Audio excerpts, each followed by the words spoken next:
of what Michael Wolff said Epstein told him was in the safe and what he showed the author was in this safe. So let's please play that clip now. Elected.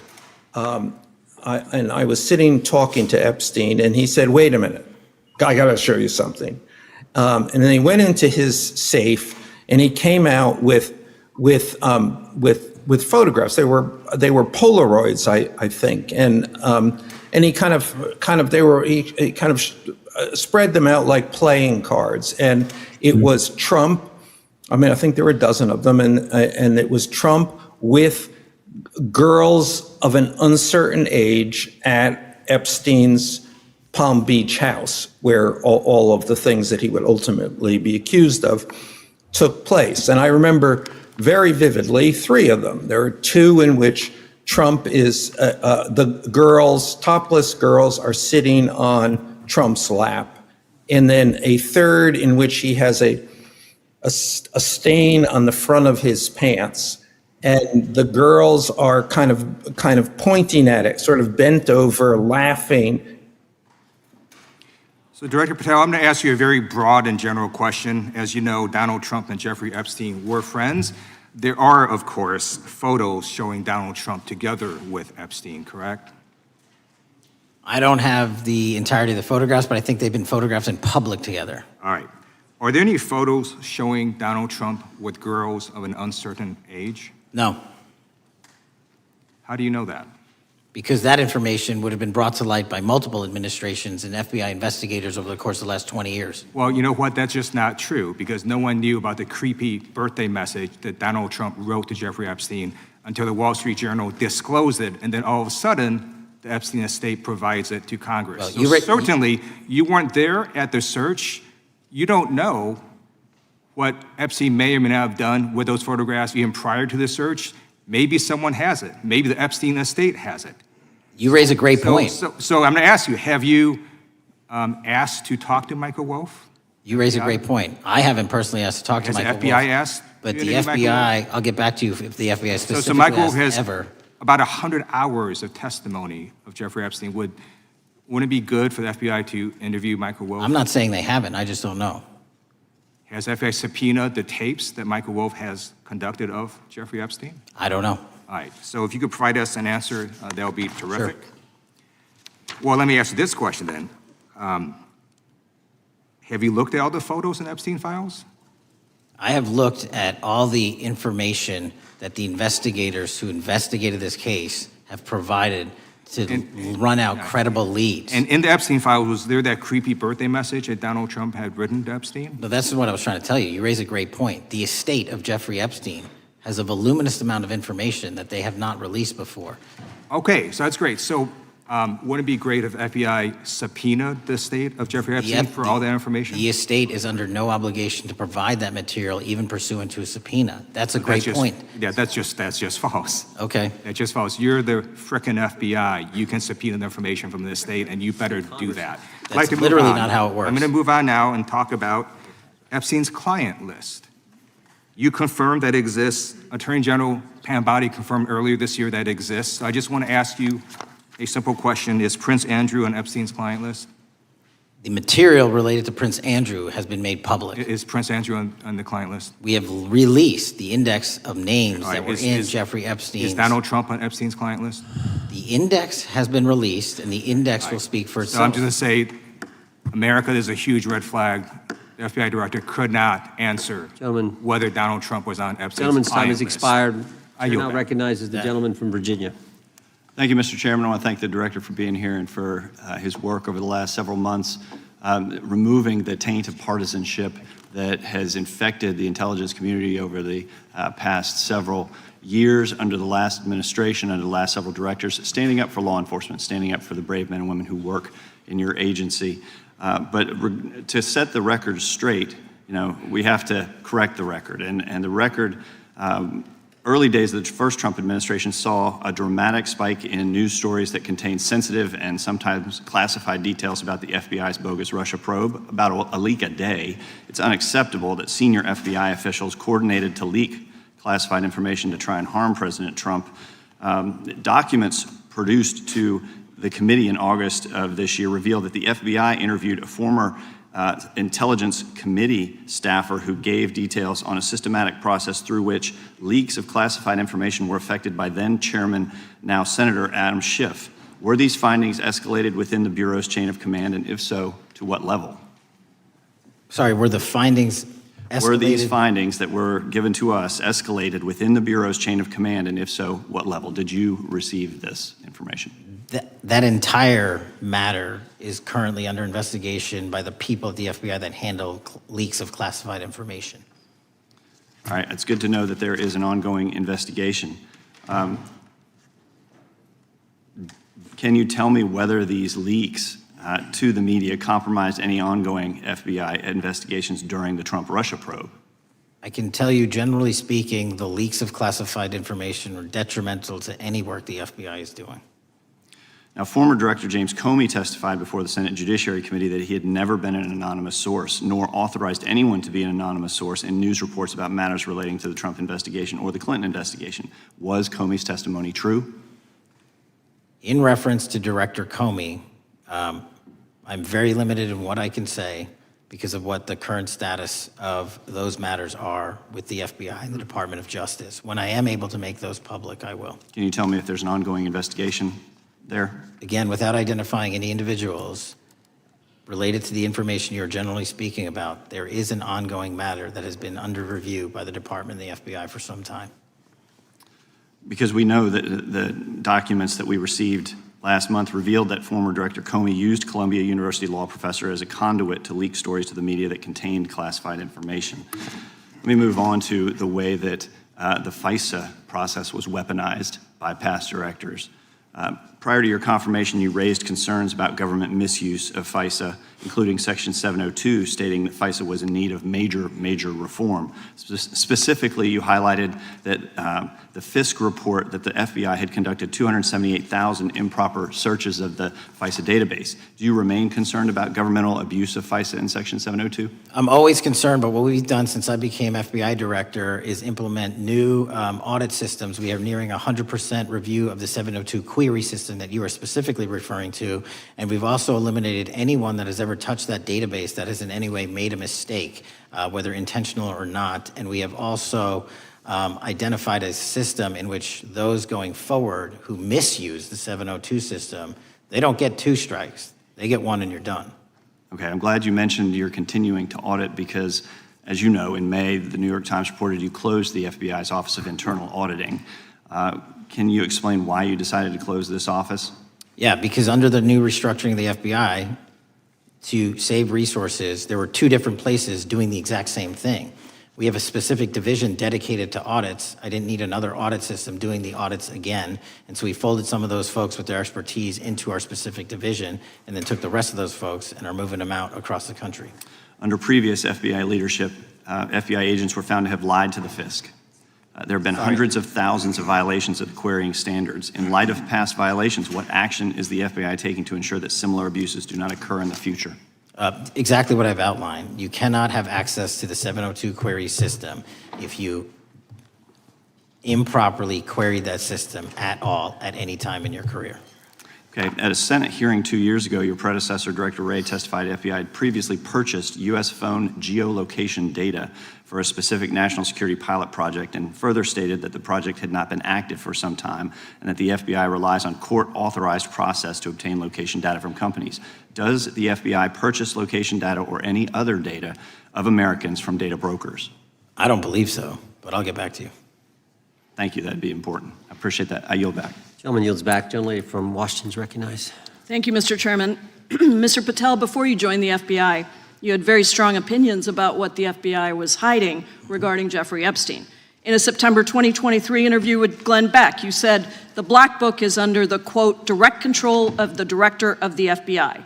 In December 2023, you said, let us know who the pedophiles are. Even for a short time after becoming FBI director, in February of 2025, you tweeted, quote, there will be no cover-ups, no missing documents, no stone left unturned. In June, you told Joe Rogan, quote, we've reviewed all the information, we're gonna give you every single thing we have and can. But then suddenly in July, everything changed. You and Attorney General Pam Bondi released one video and said that there was nothing more to see. Your July memo says you uncovered more than 300 gigabytes of data and physical evidence, but that you had decided no further disclosure would be appropriate or warranted. That is a quote. I think what happened, Mr. Patel, is that suddenly you discovered that Donald Trump's name was all over these files, and you started a giant cover-up. So you are under oath, Mr. Patel. You just testified to Mr. Swalwell that you did not speak to the president about the Epstein files. To your knowledge, did Attorney General Pam Bondi speak to the president about what was in the Epstein files? I can't speak for Attorney General Pam Bondi. So to your knowledge, you don't have any information. The question was, do you have any knowledge? Do you have any knowledge? I can't speak. You are for the refusing to Attorney answer the General, question, so Pam let me Bondi. tell you that the Wall Street Journal reported that in May, Bondi told Trump that he was in the Epstein files, and at the same meeting said that the DOJ did not plan to release the files. Yesterday, you testified to Senator Kennedy that there was, quote, no credible information that Epstein trafficked girls to anyone else, and that you have, quote, continuously and publicly asked the public to come forward with more information, and we'll look into it. Today, in response to Mr. Massey's question, you appeared to say that the survivors were not credible. These are survivors. That's not at all what I said. Okay, great. I'm going to ask you this in a second, but let me tell you Okay, about well, the then don't lie about survivors, me. and let's bring them up here into the room. These are women who came to the Hill and testified that they were groomed and raped at the age of 14 and 16 years old, and they called to meet with the president and to meet with the FBI and to have people investigate their claims. Some of them have never testified before. If you are so interested in getting the public to submit any information, why have you not met with them? You said you haven't met with them. Have you met with them? I'll give you one more chance. My job as the FBI director is to Is invite the all answer yes or investigative no leads. to whether or not you met with these women who were sexually abused and raped? Any insinuation by you or any What people is on the your an- side that I am not manhunting child predators and sex traffickers, just look at the Mr. stats. Patel, And you talk Mr. about Chairman, cover-ups, man. Mr. Chairman, you this talk is about my time, cover-ups. and I will take Why as much did you- time as I Where were want. you during the Instruct Obama the and witness, Biden Mr. administrations Chairman. when these so-called Instruct the cover-ups were witness. going on? Mr. Why didn't Chairman. anyone in those administrations Time. talk to any of these Mr. purported Chairman. witnesses? Let's I get have some regular order, welcomed Mr. every Chairman. single person to provide credible information. Time belongs to the gentlelady from Washington. And I'm but gonna when you- take when another you couple accuse of the minutes. witness of something, he's allowed to respond. That's how it works. You say Listen, something, he didn't you say even, the- excuse me, Mr. Mr. Chairman, Chairman, you have point always of been order. fair, but I'm- this and is I'm not being fair. fair, and you will get No, your- this you will is get your my time. time, and he You will give the said gentlelady that the a few witnesses additional were not credible. seconds of time. I'm going to get an additional minute of time because No, that's you'll how get much time you he won't get a took. minute. You'll get some seconds. What we think is under 5 minutes. You don't get to demand how Mr. much time you Patel. get. That's not how it works. Mr. Patel, are the victims of the Jeffrey Epstein horrific trafficking ring, are they credible?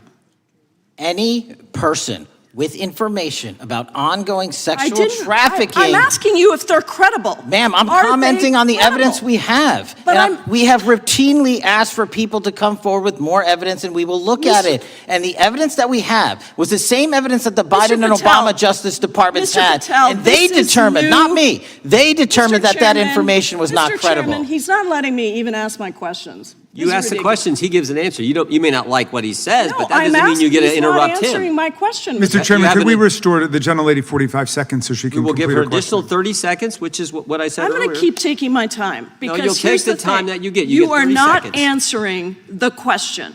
The question I is, have, you just don't like the these answer. are these women credible? It's a yes or no answer. I have answered the question. Well, and I what is keep the telling answer? you, I'm the only FBI director that has welcomed new information in this Okay. case. This You're not- administration is the only one that has welcomed any new information in this Is there case. a yes or no to Present whether the new credible victims are information. credible? present new Are information. the victims credible The victims- or not? I'll tell you what happened in the last Trump Are they administration. credible or not? You can't even Victims say. credibly came forward, and you know what happened? President Trump authorized the indictments of President Jeffrey Trump Epstein, called not them Biden, a hoax. not Obama, President Trump no one called else. the entire thing a Democratic hoax. So I would like to ask The you. gentlelady's if time has you expired. will I gave her meet- the additional if you- 45 seconds she if you requested. will The meet- gentlelady yields back. The gentleman from Mr. New Chairman, Jersey is I would like recognized to for his ask if 5 you would minutes. meet with the women who were sexually time does not belong- abused and raped and groomed time does at not the belong ages to the of gentlelady from 14 Washington. and The time now 16 belongs- years old. Are the you time- going to cover up? No, I'm Are not you gonna- going to I'm continue gonna to recognize cover the up gentleman for from the New Jersey rich for and his 5 minutes. powerful men, including those that might be on this committee? I can yell Or too, are Mr. you Chairman, going but I don't want to yell allow above them this. to The time testify? belongs to the gentleman from New Jersey. I Are you appreciate the going to allow gentlelady them to yielding testify, back. Mr. Patel? Go ahead. Will Mr. you Angelo. allow them to testify to you, Mr. Patel? Mr. Patel, thank you for being here. I know it's been an interesting and difficult 2 days. And I wasn't going to talk about the Epstein thing because there's a lot of other issues that affect the FBI, but I have to say a few words. I've sat here, I've listened to this, I've watched it, and you know, my Democratic colleagues are so concerned now, Mr. Patel, all of a sudden. Where were they last year? Where were they the year before? Where were they the year before that? Where was the last president in any of this?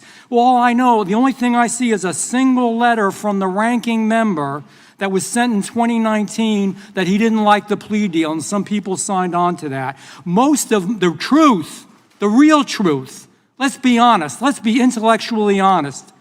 The real truth is we didn't hear from them at all. Anybody of them. Hardly any of them ever mentioned it. Some of them didn't mention it at all until the beginning of this year. Earlier in the year it started. Not one Democrat asked Director Wray. We all remember Director Wray was here. Not once, not twice, multiple times.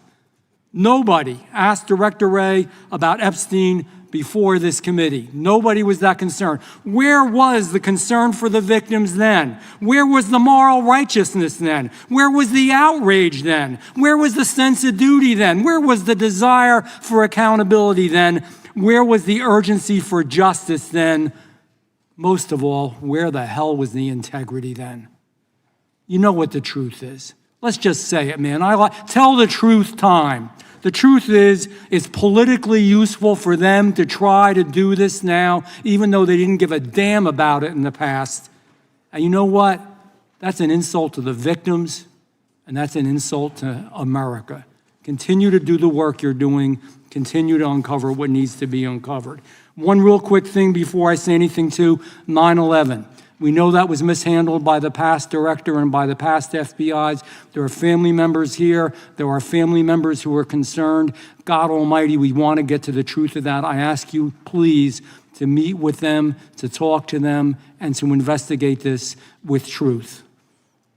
You know, in the Biden administration, we went through a very dark and difficult period of time. The FBI trust was broken with the people. Catholics were, this is the stuff we've been talking about, were labeled radical threats for praying in their churches with their rosaries. Parents at school boards were called terrorists for standing up for their children. Hindu holy men in New Jersey.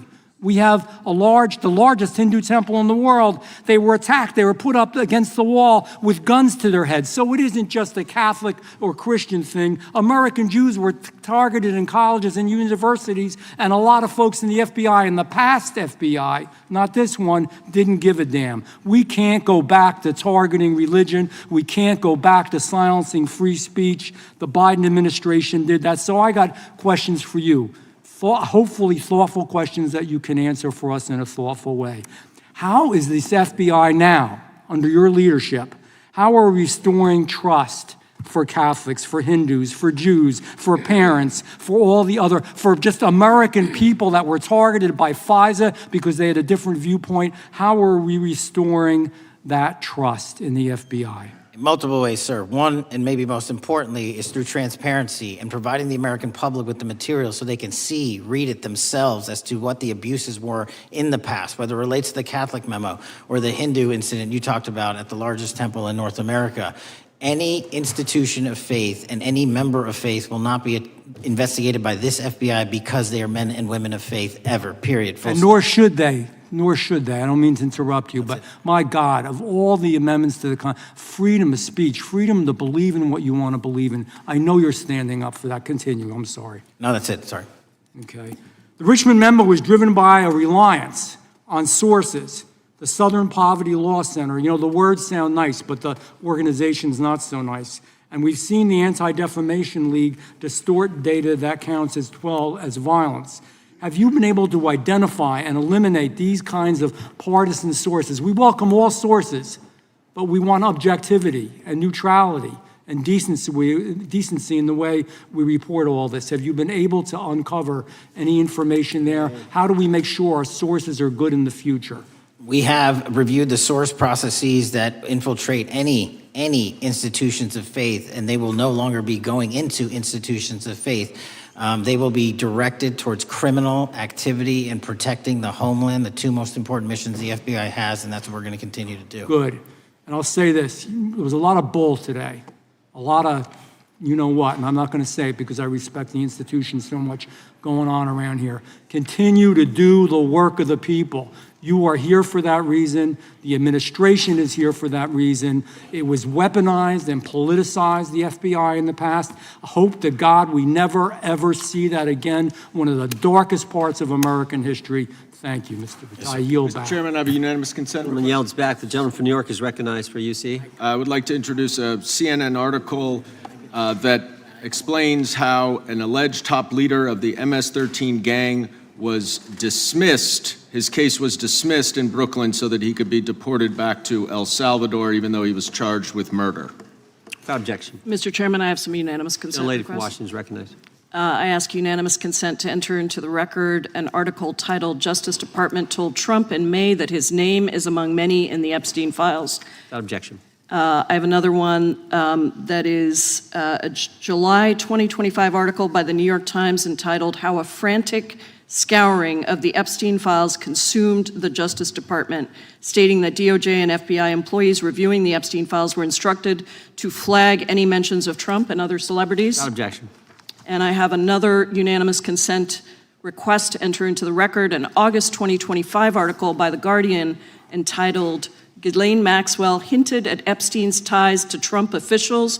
Why Wasn't She Pressed for Names?" stating that Maxwell told Deputy U.S. Attorney Todd Blanche that some of the, quote, cast of characters around Epstein are in Trump's cabinet.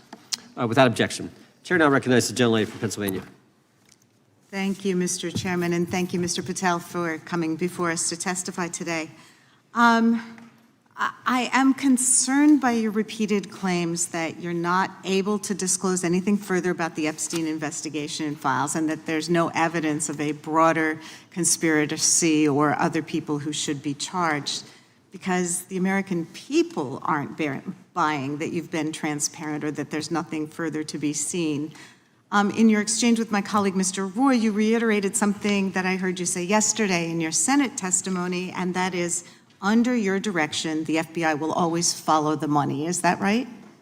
The money, did you say? Yes. Yes, you said you'll follow the money. That's great.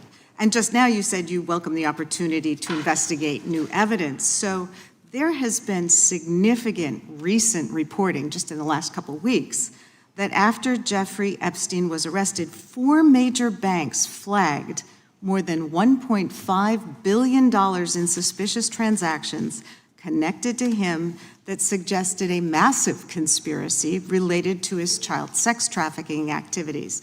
Director Patel, has the FBI reviewed the $1.5 billion in suspicious bank transactions flagged to the government relating to Epstein and his co-conspirators? I know the FBI has reviewed numerous SARs. I don't know the totality of that number. Okay, can you provide us with that number? I'll get back to you. Okay. And have you initiated any new investigation of those bank transactions since, say, September 8th, when the new reporting came out? I'll check with the Treasury Department because they're the lead on that. Okay, so Director Patel, how many individuals or entities has the FBI interviewed, subpoenaed, or compelled to testify? Can you give us those numbers with respect to these bank transactions? Not off the top of my head. I'll have to work with Treasury. Okay. We're concerned, you see, because you say you're going after child predators, but We are. obviously this is how you follow the money, is if you follow the bank transactions that apparently enabled the child sex trafficking. Would you agree? It's one of the valuable investigative tools is to follow the money. Okay. Have Jeffrey Epstein's victims have asked us to ask you whether or not you've investigated Epstein's lawyers, the lawyers who facilitated those payments. Have you subpoenaed or questioned any of those lawyers? So in 2018 and 19, what I recollect is many, if not every one of those lawyers was part of the investigation. But you weren't there at that time, I wasn't right? there. Okay. So can you get us the names and the numbers of who was investigated then with respect to those lawyers? As long as I'm allowed to release it, absolutely. Okay. Well, if we provide you with subpoenas, I assume you can release it. Is that right? We have a current subpoena and we're working with Congress to provide it. Okay. You've said that the Acosta investigation had an original sin. What do you mean by that? Basically, if you're looking at an actual pedophile ring, what you should not do is limit the time frame in which you're legally able to collect information. So search warrants that Mr. Acosta utilized in 2006 and 7 leading to the 2008 plea agreement had a very specific narrow window of years, I think 3 or 4 years. And so information pursuant to legal process wasn't collected for 10 years or 15 years or 20 years. It also, subpoenas were not sent out to hundreds of witnesses at the time, hundreds of victims at the time. None of that was done. None of these people were put in grand juries. And so the totality of information from the jump, instead of being this big, was like this. And that, in my opinion, is not how you run an investigation if you're trying to break a sex trafficking ring. So you're now in charge of the FBI. Why haven't you done that investigation? Great question, and here's the answer. Simply because I am not able to go back 20 years and collect information that the courts had decided was already subject to search warrants. They have said, this was the investigation, there's a non-prosecution agreement out of that plea, and when the case was reopened, and this is where it comes into play, when the case was reopened in 2018 and 2019, the search warrants, again, were limited to the conduct of Jeffrey Epstein. Now, whether that's right or wrong, that's a different discussion, but I'm telling you that's the information we well, I think reviewed. that is a different discussion, and I think the discussion we'd like to have today is why you aren't following the money with respect to the broader conspiracy that it has been reported in the New York Times and elsewhere, and that if you really want to attack the issue, if you wanted to attack the issue, if you wanted to get to the bottom of it, if you wanted to disclose what really was involved in the Epstein Files, the Epstein cover-up, that you would be taking very different actions that you are today. I do want to seek unanimous consent to enter into the record the New York Times September 8th, 2025 article, How J.P. Morgan Enabled the Crimes of Jeffrey Epstein. Objection.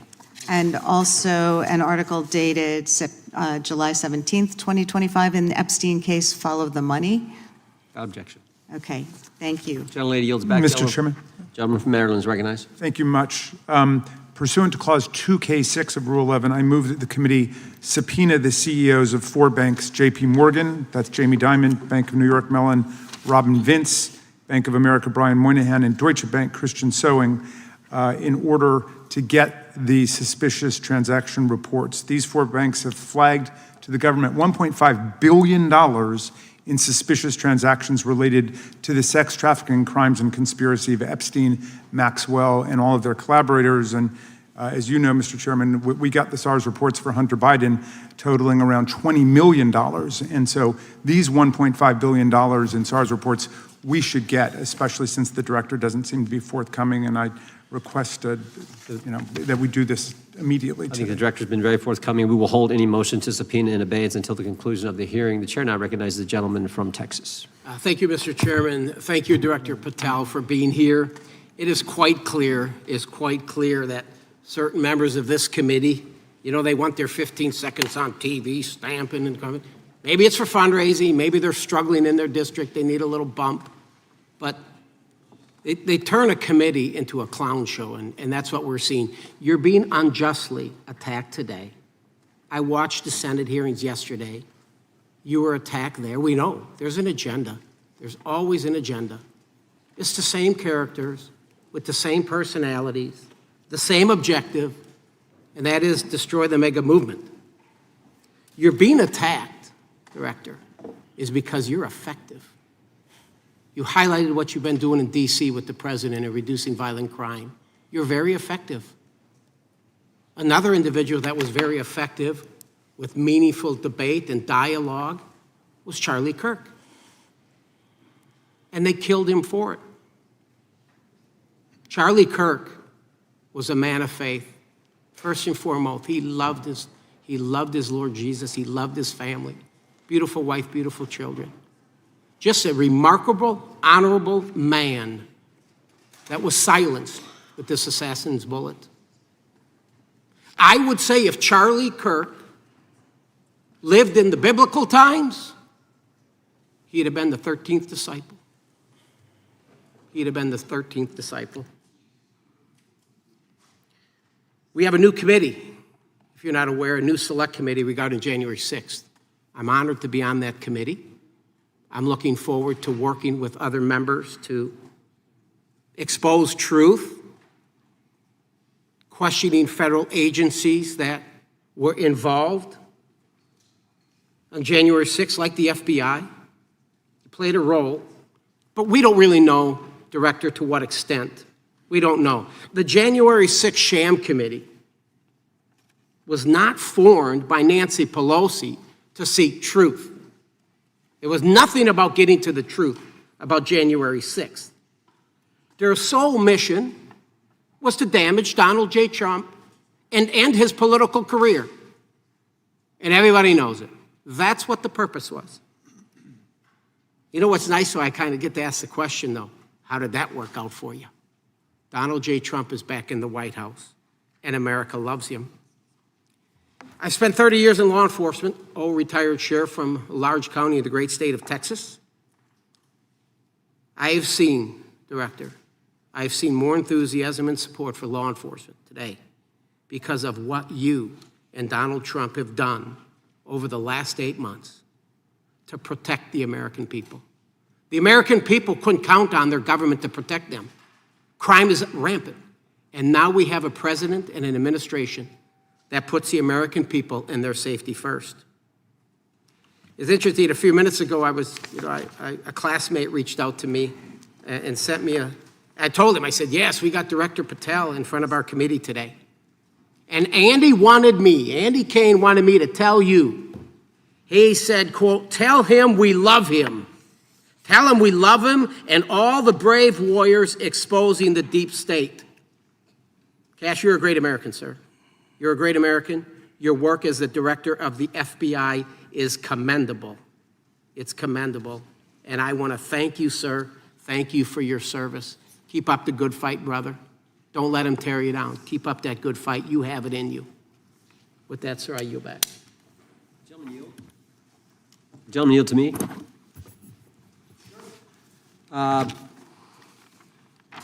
Director Patel, there were 26, the gentleman mentioned the select committee, there were 26 confidential human sources at the Capitol on January 6, 2021. 4 entered the Capitol and thereby broke the law. Do you know if those individuals were being paid by the Ray FBI? So we've provided 600 pages of documents to this committee alone regarding January 6th. That's 600 pages more than any of my predecessors. Yep. Generally speaking, confidential human sources are always paid by the FBI. That's how it works. I can't speak to the specifics on each one and how much they make. And we appreciate it. We've reviewed some of that material, and you've given us a lot of material that we didn't get from Director Ray. That specific question, I think, is important to the American people. Were people who were confidential human sources of the FBI who broke the law, one was recommended for prosecution, my understanding is, by the information we've received from you. Were they actually paid by the very taxpayers who may have got charged with the same offense? I think that's important for us to understand. I'll get back to you on that. Thank you. Chair now recognizes the gentleman from California. Thank you, Mr. Chair. Welcome, Director Patel. I'm going to focus a little bit on domestic terrorism. We have a graph here, data up to 2021, but as you can tell, domestic terrorism is on the rise. Nation, our citizens under threat. We saw the assassination of Charlie Kirk, 2 assassination attempts on the president, school shooting Minnesota last month, and closer to home, just a couple of days ago, Huntington Beach, peaceful vigil for Charlie Kirk, infiltrated by neo-Nazis who essentially made the local individuals attending that event fear for their safety. All of us know that a lot of these domestic attacks are by lone wolves, but yet they do leave clues, social media or elsewhere. Director Patel, you're it. You're the thin blue line. The FBI, your job to protect our citizens back home from those that would harm us. You have to find the needle in the haystack. Takes a lot of work, a lot of resources.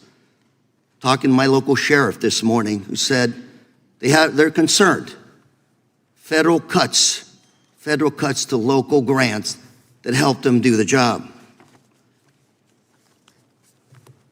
Then, of course, let's not forget about other threats that are coming before us, like high-tech fraud. Local senior recently was talking to me about a text she had gotten, a demand by the IRS to send a payment immediately, or the IRS agents were on their way to arrest this individual. Pretty gutsy stuff by folks probably from Europe, North Korea, Russia, China, people, okay, going after those precious savings our senior citizens rely on. Yet the president's proposing a budget cut of $500 million or more to your organization, the FBI. You've said that that'll essentially equate to about 1,300 less jobs at the FBI. So I'm going to ask you essentially, what is it that we can do to help you do your job? Little concerned. Friday Night Lights. One of the events I love to do on Friday nights, go to the local high school football game. Sit there at the stadium and you always say, what if? What if? You're the thin blue line. Can you do your job cutting $500 million from your budget? Thank you, sir. I think we are doing our job, and the distinction is with the budget that we have, we are flexing more resources to the field. California is receiving the largest FBI plus-up of any state in the union due to that plus-up. They're not getting a reduction. No state is getting a reduction. Every state is getting a plus-up. And so I'm utilizing the money that we have to first plus it up. And the empty vacancies that we have, those haven't been filled in years, not under my leadership. Here's my concern. You're going to do well, you're doing more with less, is what you're saying. Yet, we're about to vote on a budget that has $88 million more to protect members of Congress, the executive branch, and the Supreme Court. There's a contradiction here. Back on Main Street, we're saying you can do more with less, you can protect them with less money, yet here in Washington, we're saying we need more money to protect members of Congress. It's a little contradiction here, or maybe, sir, you ought to talk to leadership about coming in with your management style to protect the Supreme Court, Congress, and the administration. Otherwise, it's essentially a hypocritical situation. We need more protection, yet folks on Main Street can do with less. My concern is folks on Main Street. We also were, I think we received over $300 million in the big, beautiful bill, and we're also receiving pots of money from our interagency, so this sort of $500 million cut isn't entirely accurate. You're still getting cut $200 million plus. You're still moving your agents to do ICE work, so you are leaving a lot of bases uncovered. And I'm not going to be argumentative with you, Director Patel. I'm just saying, if that thin blue line does not hold, people on Main Street will pay the price. I agree with you, sir. And I just look forward to working with you because I am very concerned that these kinds of budget cuts are short-sighted, especially when my local sheriff calls me and says, we need more support, and we're looking at budget cuts. I'll work with you, sir. Thank you, Mr. Chair. I yield the time. Mr. Chairman, I have another unanimous consent request. Gentleman yields back. The gentleman from New York is recognized for unanimous consent. I seek to introduce a December 2024 OIG report from the Department of Justice, which confirms the conclusion of the Bill Barr Justice Department that the so-called whistleblower, a disgruntled former employee of the Intelligence Committee, was not a credible witness, and there were no further actions taken. Without objection. Mr. Chair, I'd like to submit some items for the record. You bet. Gentleman from California. First one, Trump's deportation diverts FBI agents off child predator cases. Second one, FBI director backtracks on administration's proposed budget cuts. And number three, Trump administration says 70% of ICE detainees do not have criminal convictions. Without objection. Gentleman from Texas is recognized.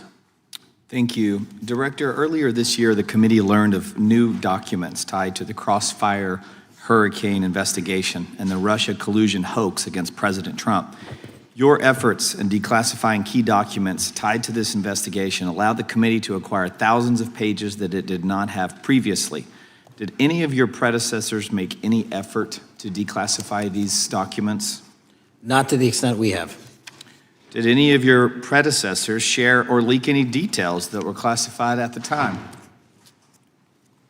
There are ongoing leak investigations across the board at the Bureau related to this. I believe one of those is Mr. Comey, and I thank you for continuing that investigation. Among the declassified documents are the Durham Report Annex, the Crossfire Binder, and the Nellie Orr Criminal Referral. Could you summarize for those watching what we know about the Russia collusion hoax so far? Well, sir, I think the record will speak that the Russia collusion matter was perpetrated by a political party to go overseas and obtain information from a foreign intelligence asset, only to have that information, which was demonstrably false, turned over to the FBI, who walked into a federal FISA secret court and asked for a secret surveillance court order and lied to the federal court, and we know that because someone was convicted of it, and only to surveil the political opponent. So that is a massive scandal. We helped expose it. And in terms of the pages of productions, I provided 1,400 pages of production related to Crossfire Hurricane, and my predecessors have provided 0. I appreciate that, and I appreciate your courage and commitment to declassifying these important documents for our review, and hope that you'll continue with this commitment. Can we expect to see more declassification efforts regarding the Crossfire Hurricane and Russia collusion hoax? Yes. Thank you. I yield the remaining balance of my time to Chairman Jordan. Oh, I thank the gentleman for yielding. And Director, that's when it all started, right? The whole Russia, that's when it all began. And then it was Mueller, then it was impeachment, then it was Jack Smith and Fonnie Willis and Alvin Bragg and you name it. But it all started then. And that's why I think the gentleman from Texas wants to make sure we get all the information there. And I want to go back to when it was changed. We talked about this earlier. I just want to read to you what the CIA officer said to the House Permanent Select Committee on Intelligence, quote, Brennan refused to remove the dossier, and when confronted with the dossier's main flaws, he responded, yes, but doesn't it ring true? So that's what he initially said. And then when he was talking to this committee, he said the CIA was very much opposed to having any reference or inclusion of the Steele dossier in the intelligence community assessment.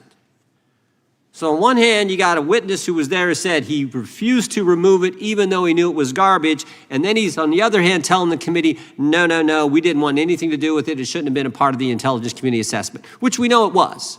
You know it was. You found that. Those are two entirely different stories. I think Mr. Brennan has some explaining to do, frankly, what happened there. And I think you said earlier that this whole thing, and I think you said to Mr. Gooden, this whole thing is being looked at as part of this grand conspiracy to undermine the president, whether it's Comey, Brennan, Clapper, former head of the Intelligence Committee, now senator from, whoever it is, that's all being looked at. Is that accurate? Yes, sir. Well, we appreciate that. And part of what's also being looked at, and I think the gentleman from Wisconsin brought this up earlier, what is a burn bag for, by the way? Generally speaking, the intelligence community obviously utilizes and possesses classified documents, but drafts of those classified documents and even ultimate finished products of those classified documents have to be recorded and or discarded. And if they are discarded, the only way we do that the hard copies is we literally put them in burn bags that are identified specifically for that purpose, and there is a very exact courier system in which those burn bags are obtained and the material inside is destroyed. So it's to get rid of the material, right? Yes, sir. And it looks like the annex that Mr. Durham in his investigation had was put into a burn bag by your predecessor, I assume, to be destroyed. Is that accurate? Without getting into the stylization of the evidence, anything that's put in a burn bag is for purposes of destruction. Do you find that interesting that the Durham annex was placed in a burn bag, that you would discover that when you took over as the head of the FBI? We found a lot of information in a lot of burn bags.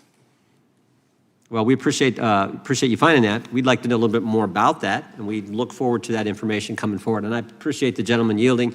With that, we now recognize the gentleman from Colorado. Thank you, Mr. Chairman, for holding this hearing. Thank you, Director Patel, for being here today. I have a couple of questions regarding a terrible shooting that occurred in Colorado, which is a state, as you may know, that I represent. You've testified previously about, I think, what you would describe as your efforts to provide more information regarding the investigation with respect to the horrific assassination of Mr. Kirk. And so, in that same vein, I'm hoping you can provide this committee and my constituents in Colorado with some clarity. Absolutely. I think, as my colleagues know, in Evergreen, Colorado, Jefferson County, a county that I proudly represent, at Evergreen High School, a shooter ultimately injured. 2 students were praying for their swift recovery. There's an article here from Colorado Public Radio. The title is, quote, FBI was already investigating an account that may have been linked to the Evergreen shooter. You're familiar with the circumstances generally, Director, regarding this terrible tragedy. Yes. So my understanding from the public reporting is that an organization reported to the FBI in July of this year regarding, just reading here from the article, that the FBI opened an assessment into a social media account user whose identity was unknown and who was discussing the planning of a mass shooting with threats nonspecific in nature. This is the FBI's statement to the press. And that the FBI continued to work this assessment investigation to identify the name and location of the user up until September 10th, 2025, which was the day of the tragedy. Can you provide us some clarity on what were the impediments to finding, the account user, and maybe describe in greater detail the FBI's work in that regard? Generally speaking, yes, because I know even though the shooter's deceased, the investigation we're not done. Sure. And so the impediments to finding these individuals, and you highlight a great point. We had 2 huge tragedies in the span of days in this country. The school shooting in Evergreen, Colorado being one of them. And proactively going out onto these social media platforms, which are so large, is our biggest impediment. And we need to rely on the service providers. There's actual legislation, I can't remember the name of it, that's up for renewal, which will, and I think at the end of the month, which gives service providers the ability to report that information in from their end without liability. We need that to continue, because while the FBI has so many people and the police are great at doing it, there's just too many platforms to cover down on. Well, I appreciate that, Director Patel, and I think we're certainly, I'm interested in continuing this conversation, because I think the reporting suggests that there's a pattern, and that ultimately we want to make sure that law enforcement is able to prevent this kind of tragedy from happening in the future. I have a question. It's not meant as a gotcha question, so it just frame it there. But it is in regards to some reporting around a periodic transaction report that you had filed earlier, this year. So this is in July, pursuant to the ethical obligations as a senior executive official. You remember filing that in July? Yes. Yeah, so in that report, as best as I can surmise, you disclosed that you divested $100,000 or more in a variety of different stocks, which I presume was pursuant to the ethics agreement that you negotiated with the Department of Justice. In that same report, there's a disclosure regarding purchases of 2 different transactions. So between $15,000 to $50,000 in a national coffee house chain, and between $50,000 to $100,000 in a semiconductor company on May 9th and May 12th. Are those transactions that you're doing personally, or are these through a stockbroker, or are these transactions that you're handling yourself? So how they happen is I submit proposals under DOJ guidance to say, hey, I would like to trade this or that. and they run their review, and the FBI runs a review, and then they come back and say yes or no, and then I make the transaction. Is there a reason that you decided to make the purchases into those two companies? Generally speaking, before I got this job, I was, trading stocks, but not a lot like most people, and I just follow certain industries, and I thought they would be a good investment. So the reason why I ask, right, because you had divested in other companies, Yeah. and I presume that wasn't because there were actual conflicts. It's just that you wanted to avoid an appearance of impropriety. It was both. Both, Yeah. but not all of the companies were conflicts. Whatever they you make divested from. I don't make the call, they make the call. Sure. Yeah. I guess my point would be, the reason why I ask is, why I said it's not a gotcha question, I have for years led an effort here in Congress to try to ban members of Congress, senior executive officials, from trading stocks. And it's bipartisan in nature. We're working really hard to get that done, Republicans and Democrats.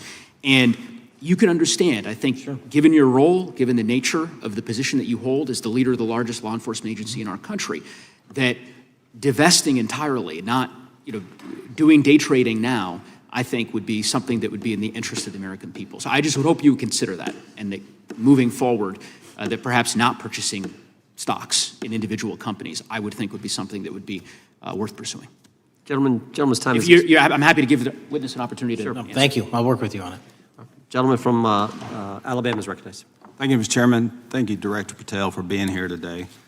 Newly declassified documents confirm that the intelligence community under President Barack Obama knowingly relied on unverified and fraudulent evidence to manufacture a false claim that Russia, in fact, meddled in the 2016 election. Is there more to be done to uncover the depths and origins of the Russian collusion hoax? There is, and we're doing it. Why should Americans still care about that, Director Patel? Everybody wants to talk about a weaponized bureaucracy. And when we put out the facts about a weaponized bureaucracy, not because I said so, but because we found the FISA documents, because we found the 302s and the 1023s, then it becomes a political football. My job is to continue to put out that information and let the American public read it for themselves when I'm lawfully able to do so. And that's been my commitment on any subject, Russiagate or otherwise. Wherever the law allows me to do it, I will do it. When I first came in 2020, the number one concern as I was doing town halls was the weaponization of the government against the American citizen. And so are there things that you're doing, structural reforms that implementing so that the FBI cannot be weaponized again, whether it's against President Trump or future elected presidents? Well, it shouldn't be weaponized against anyone. And the structural reform is simple. If you're going to go after a political individual or someone seeking political office, there has to be a grounded basis in law and fact to open up a criminal investigation. And if there's not, the investigation isn't even opened. And I've also gone back and reviewed other cases that were opened in prior administrations related to public officials. And we've closed a number of them because we felt that some of these actions were weaponized on either side of the aisle. I felt it wholly inappropriate for the FBI to be playing umpire and referee amongst these decision makers when there was no factual or legal basis to continue those investigations, so I shut them down. And I think that's so desperately needed because we need to restore trust in law enforcement and certainly in the DOJ and the FBI so that the American people don't fear the very government that's supposed to protect them. And so thank you for doing that. On August 11th, you released to the committee documents concerning leak investigations that began in 2017. Do you believe these leaks were accidental or were they intentional in order to influence public opinion against President Trump? When I can publicly make a final decision on that, either through a recommendation of charging that the DOJ makes or findings that I have, I'm able to do so, but they're still not complete. Why did the FBI under Director Comey want to undermine the Trump administration? I don't know, you'll have to ask him. Think it might have been political? How will Director Comey be held accountable for his leaks and classified information concerning the Russian collusion hoax? Well, anyone. Doesn't matter what you did before or what seat you were in. If you leak classified information, that's illegal. And we will investigate it fully. And if we can bring enough evidence to recommend charges to the Department of Justice, we will. But as you know, in these leak investigations, it's very difficult to produce the information necessary. We know leaks happen. They literally happen every week. It's one of the most destructive things to this country. Media receives classified information beneficial to one side or the other. I'm a fan of none of it, and I want to shut all of it down. And we need to bring some real cases to deter individuals from doing that, and that's my focus. What was Comey's role in creating the ICA? You know, speaking from my memory, as the head of the FBI, he was charged under then Director Brennan and Director Clapper and the other IC elements to come in with the NSA, CIA, FBI, and ODNI and put together a collection of information on how the information sort of surrounding Russiagate came together. So he represented the FBI in that. Was former Director of CIA John Brennan, he's denied that the Steele dossier was used in creating the ICA. Is that true? Well, it's, without commenting on him, the FISA has been released and the dossier was in the FISA. It was in 4 FISAs. So I'll let the public decide. Well, former Director Brennan actually denied repeatedly that he pushed for the Steele dossier to be included in the ICA. Is that true? Denied. I'll let his testimony speak for itself, but then Deputy Director Andy McCabe also testified to the House Intelligence Committee, which has now been declassified, that were there no Steele dossier, there would have been no FISA. Well, my time's getting close, but let me tell you this, sir, and well, my colleague from Texas said, thank you for the job you're doing. You're making the American people safe. You're restoring trust in these agencies that so many of us had lost trust in. So thank you for the work you're doing. That thin blue line, you're doing a fine job, and we want to let you know we appreciate it. Thank you. God bless you. Lady from California is recognized. Thank you, Mr. Chair, and thank you, Director, for coming here today. And actually, thank you for your response to my colleague from New York who asked you earlier about violent extremism. And you said that there is violent extreme ideology on both sides. And I think you actually alluded to that same statement yesterday in the Senate. So I too have some questions I'd like to ask you. These are not gotcha questions, and just deny, please, what you deem to be false. So Dylan Roof, who followed white supremacist propaganda, murdered 9 black parishioners in Charleston in 2015. Do you deny this? I'm sorry, Dylan Ruth? Roof? Can you give me some more information? You're head of the FBI, you probably know this. If you don't know, that's fine. You can, If you can give me a reminder, I've got a lot in front of me. It was national news. Robert Bowers murdered 11 Jewish worshipers in Pittsburgh in 2018. I do remember that. And it was the deadliest anti-Semitic attack. So do you admit that that happened? I'm not saying the other thing didn't happen. I'm just asking for a little information.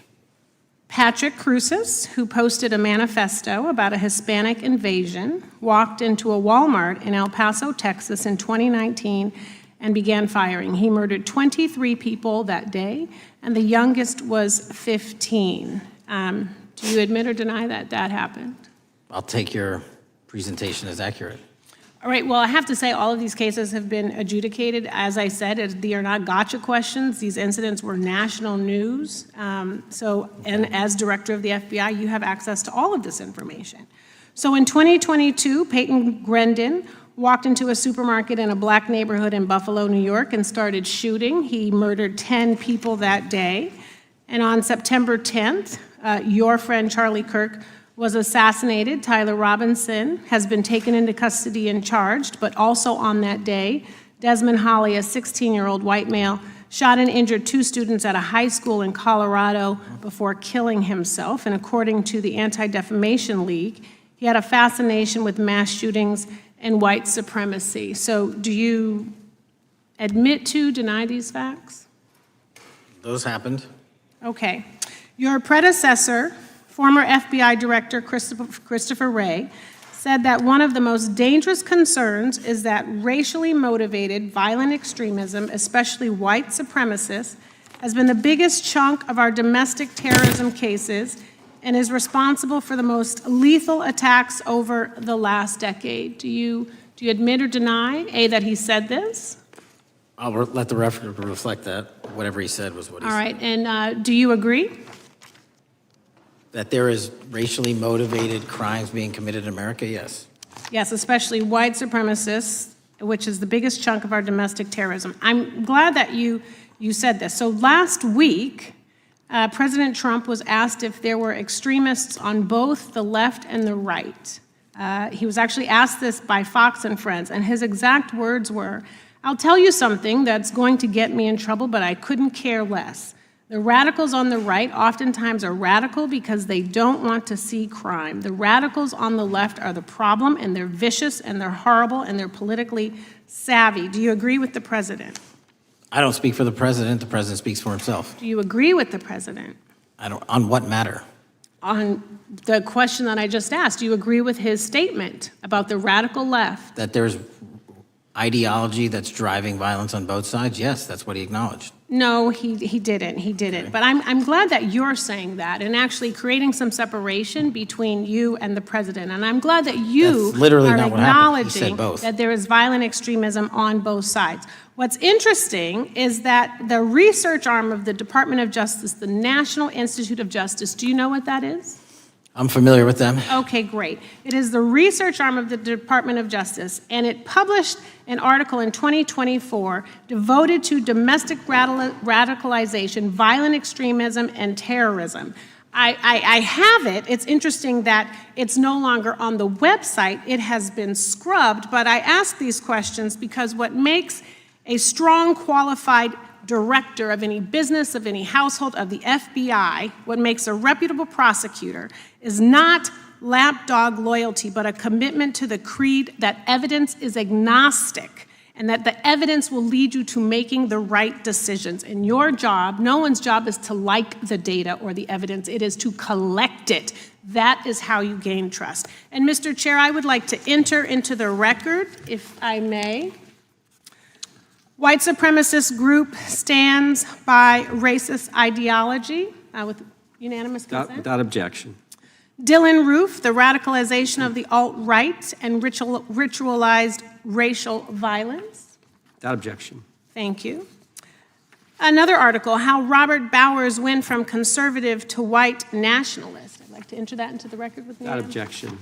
Patrick Cruces believed he was fulfilling Trump's wishes in El Paso attack, his attorneys said. I'd like to enter into the record. Without objection. Buffalo shooting, how far-right killers are radicalized online. I'd like to enter that into the record. Without objection. Evergreen high school shooters' online activity reveals fascination with mass shootings, white supremacy. I'd like to enter that into the record. Without objection.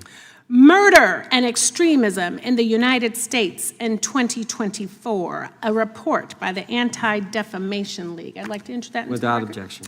And the article, the report that was scrubbed from the DOJ just recently, National Institute of Justice Journal focusing on domestic radicalization, violent extremism, and terrorism. I'd like to enter that into the record. Without objection. And lastly, the libertarian think tank Cato and their analysis on violent extremism and the right rising in extremist acts. I'd like to enter that into the record. Without objection. Thank you, and I yield back. Gentlelady yields back. Gentlelady from Wyoming is recognized. Just very quickly, Director Patel, thank you for being here, for your service to this country, and for the transparency that you have brought to the FBI and for the American people. Transparency that was absolutely non-existent in the Biden administration and FBI. I believe that you might have been asked earlier about whether you had had an opportunity to visit with any of Epstein's legal counsel. Were you asked that question earlier? I think so. Okay. One of the legal counsels or legal fixers for Mr. Epstein was Stacey Plaskett, the Democrat delegate to Congress from the Virgin Islands. So perhaps for those on the other side who are interested in talking to Jeffrey Epstein's attorneys, they could sure visit with one of their own colleagues. I want to focus on something that I think is very important that has not been addressed enough today, and that is related to the consequences of the Biden open border. One consequence of the Biden border crisis is the impact that it continues to have on our tribal communities, with the cartels taking advantage of our open borders, the Mexican drug cartels, by infiltrating our reservations and bringing violence, drugs, murder, trafficking, and more.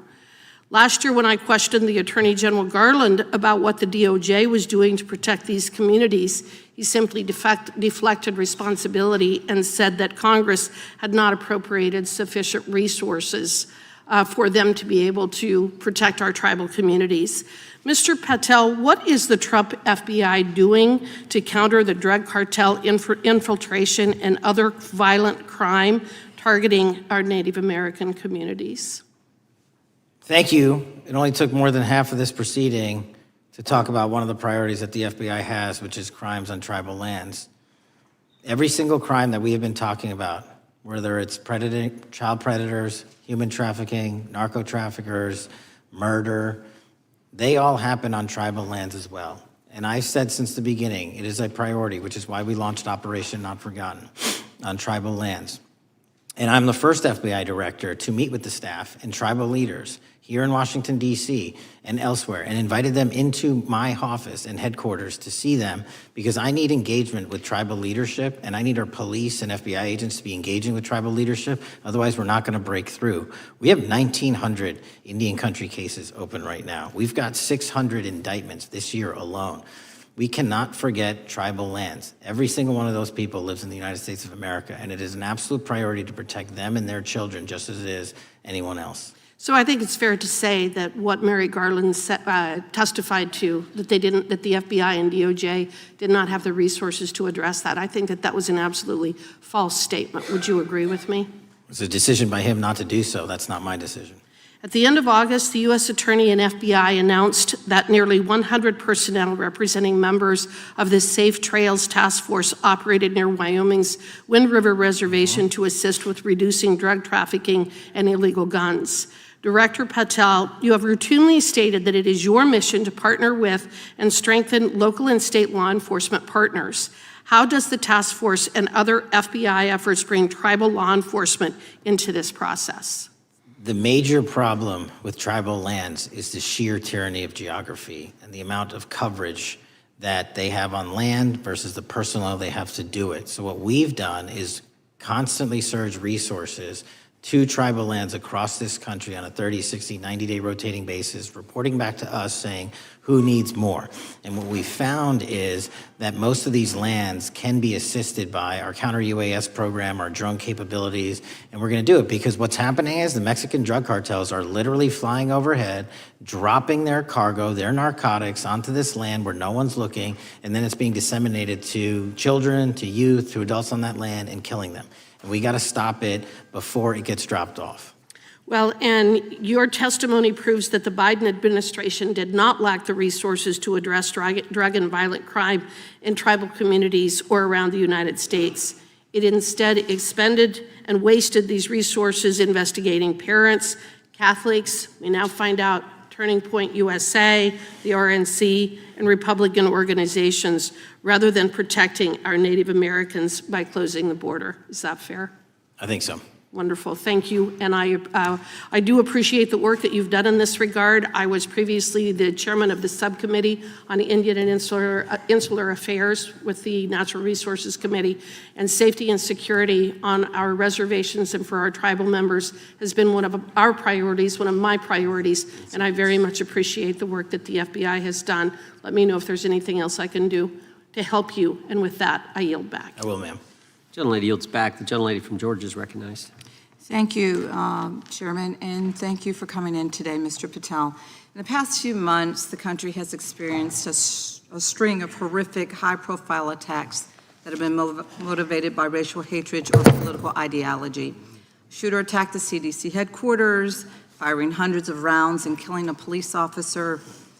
An arsonist set fire to the Pennsylvania governor, Josh Shapiro's residence, with the governor and his family actually inside. Minnesota House Speaker Melissa Hortman and her husband were assassinated earlier this year. Clark and Charlie Kirk was murdered last week. Bomb threats have been made against HBCUs and the DNC, and just the list goes on and on. I only have just a few minutes today, so I don't want to take a lot of time to go into all the countless and devastating violent crimes and incidents that have happened at our schools or on our streets and in our communities that have just been happening all year long. Mr. Patel, just yes or no, is this type of political violence ever acceptable in your eyes? No. I'm glad that we agree that these heinous acts designed to instill fear and division in our nation are never, ever acceptable, yet each of these incidents has recently taken place under your watch. The FBI's website states that protecting the United States from terrorist acts is the FBI's #1 priority, including from domestic terrorists. Is this still your #1 priority? Domestic terrorism? Preventing domestic terrorism. Our #1 priorities are protecting the homeland and international terrorism and crushing violent crime, and domestic terrorism sort of interlays between both of those. Okay, so, well, then I'm glad that you're giving us the right answer, but unfortunately, your actions kind of tell a different story.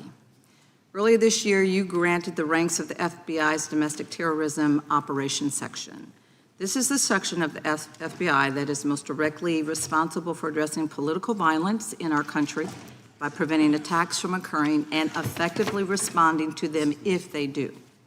The agents in this section are the ones who stopped an individual stockpiling weapons, who planned to attack schools and churches in Florida and seized bombs made by an ISIS sympathizer in New Orleans. And instead of ensuring that this section has all the resources that it needs at a time when its mission is critical, you fired its decorated veteran FBI agents who have served their country proudly under Republican and both Democratic presidents, and you scrapped the tools that they developed to fight domestic terrorism, including the National Domestic Terrorism Incident Database.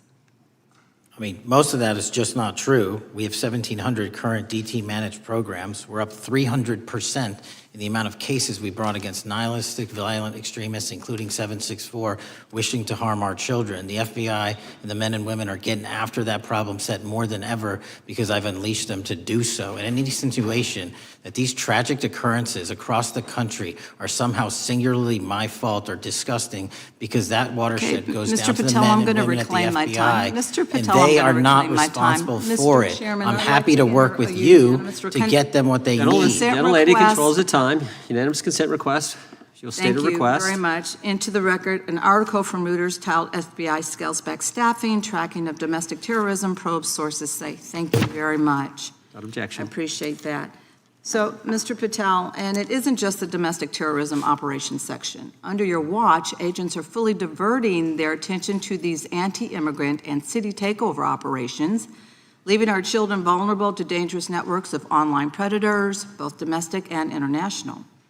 You pulled more than 120 FBI agents from their normal duties to operate sobriety checks and conduct traffic stops, exposing the FBI's fleet of unmarked cars and thereby making it harder for the FBI to combat violent criminal gangs, foreign intelligence services, and drug traffickers in the process.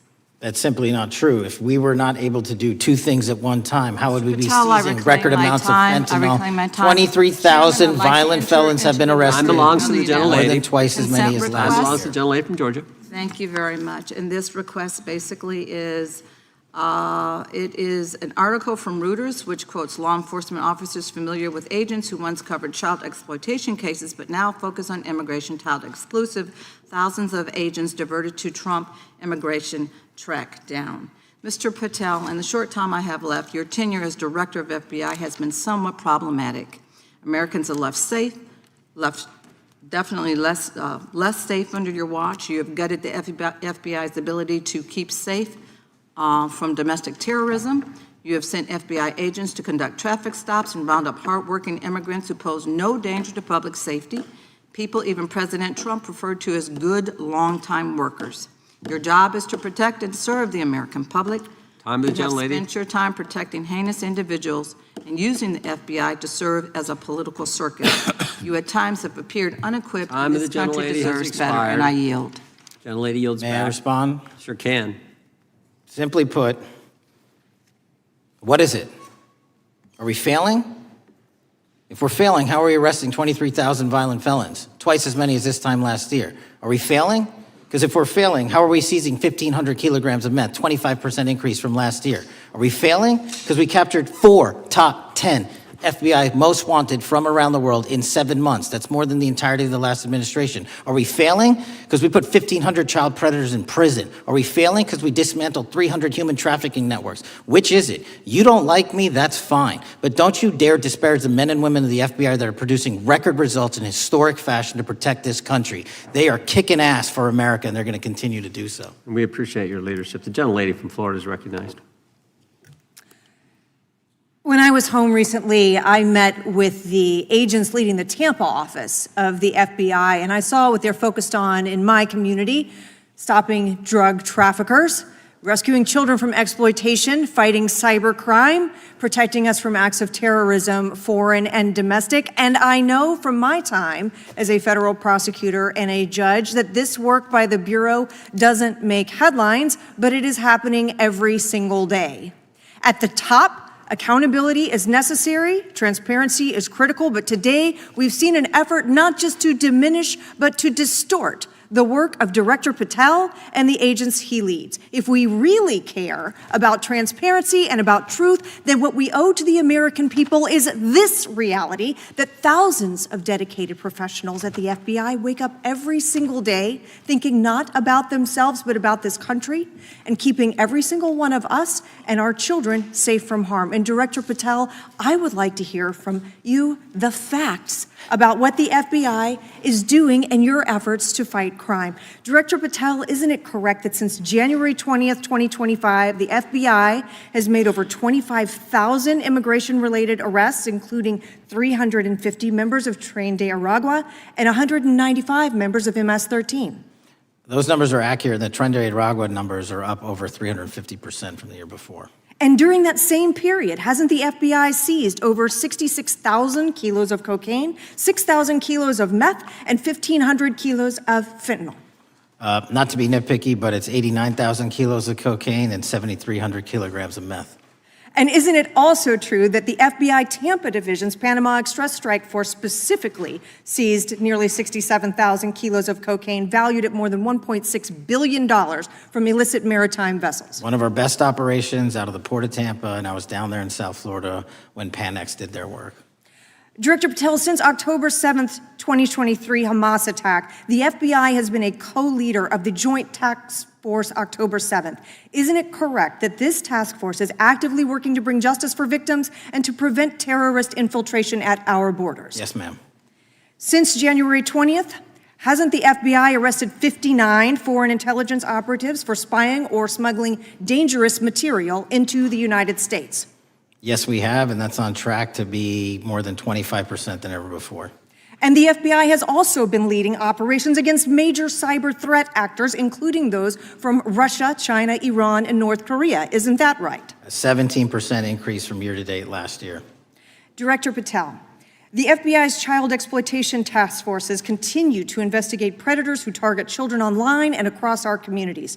How significant is that threat today, and what results have you seen under your tenure in bringing these offenders to justice?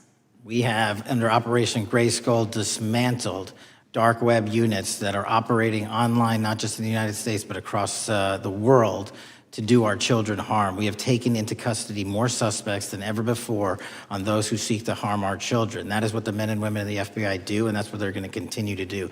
Those are the real results when you let good cops be cops, and when you let us get on these platforms and expose them to the public and show them the harms of these predators on these online gaming systems and social media systems. And we need more help from Congress to allow us more authorities to do that work.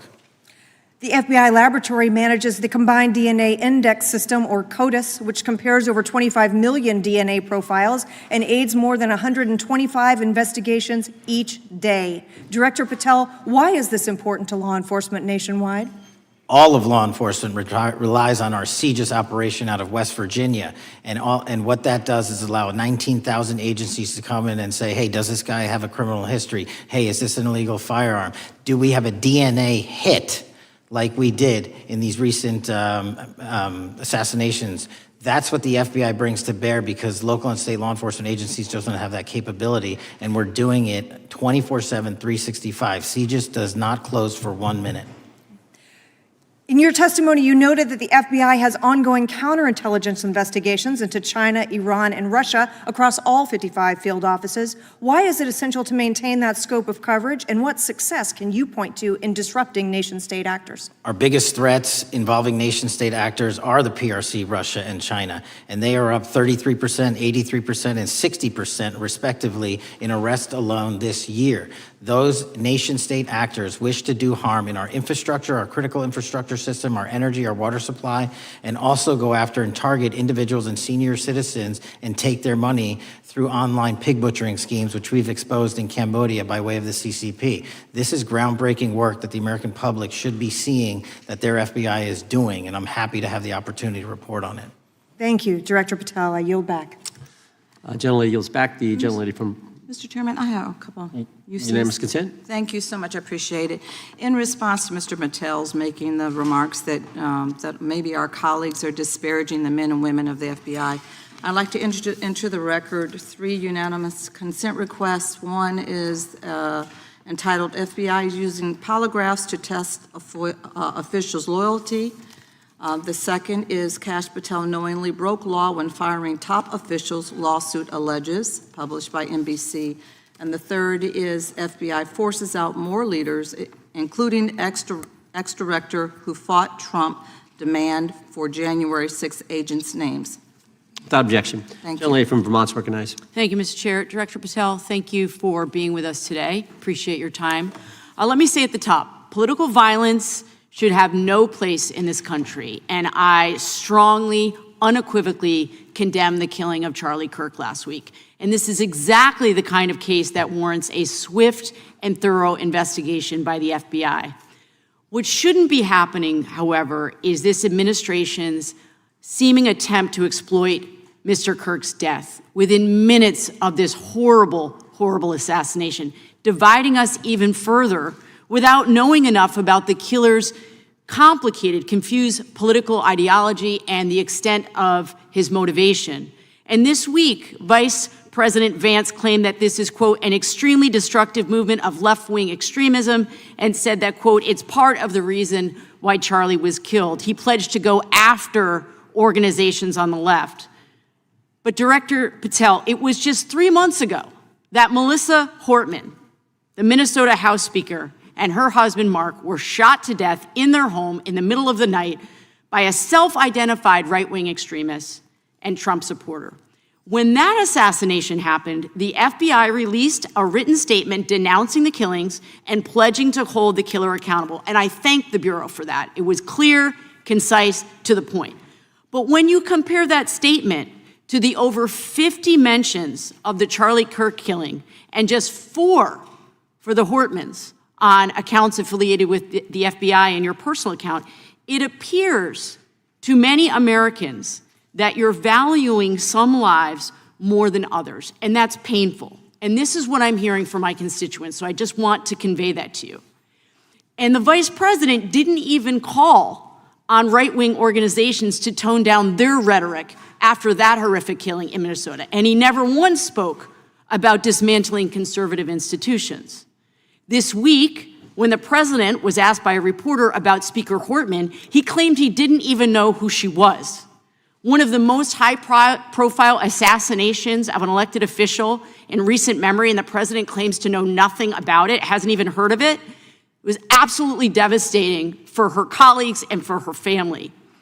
And I think we all can agree in this room that we have to stop this political violence. So my first question to you is, Director Patel, what is your plan as director of the FBI to turn down the temperature, especially in light of the fact that it seems like members of the administration are reacting to political violence based on party affiliation?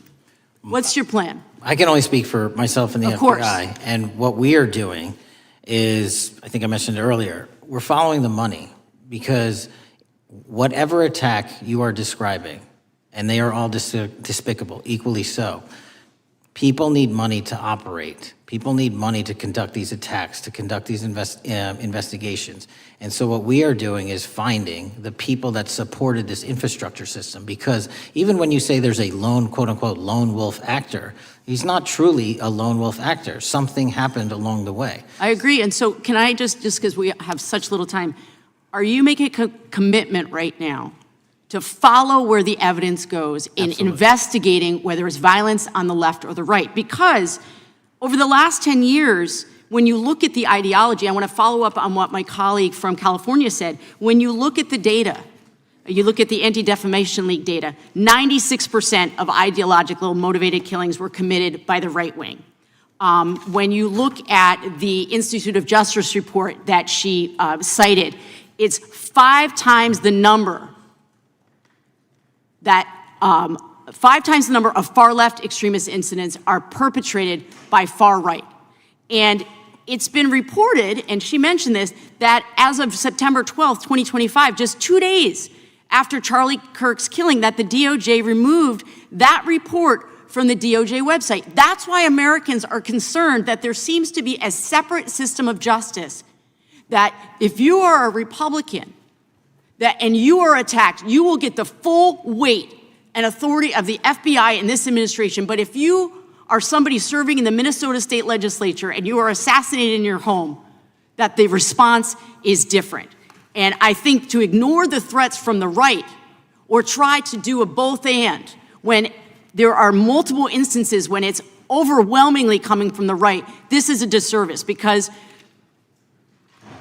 Americans want to know that whoever they are, whatever their political affiliation, that the response is going to be the same, and it is going to be done with the same diligence. And I'm wondering if you will commit to me right now that you will be a voice right now standing up to those voices in the administration that are adding to the violent rhetoric right now. That's what I'm asking you. Will you commit to this? Time of the gentlelady has expired. The gentleman can respond. My voice will be through the investigations that the FBI conducts, and we will conduct them all lawfully and equally.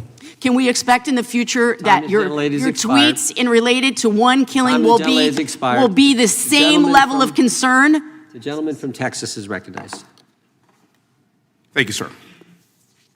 Director Patel, thank you for being here today, and most importantly, thank you for restoring trust and faith in the FBI, which has been severely eroded under the Biden administration. Thank you for your service and your continued service in this capacity. On April 7th, 2025, Charlie posted on X, "Assassination culture is spreading from the left. 48% of liberals say it would be at least somewhat justified to murder Elon Musk. 55% say the same about Donald Trump. And California activists are naming ballot measures after Luigi Mangione. The left is being whipped into a violent frenzy and set back. Whether losing an election or losing a court case justifies a maximally violent response," end quote. And unfortunately for Charlie, that reaction also came when they couldn't win a debate on a college campus. You cannot be intellectually honest and say that this problem is on both sides.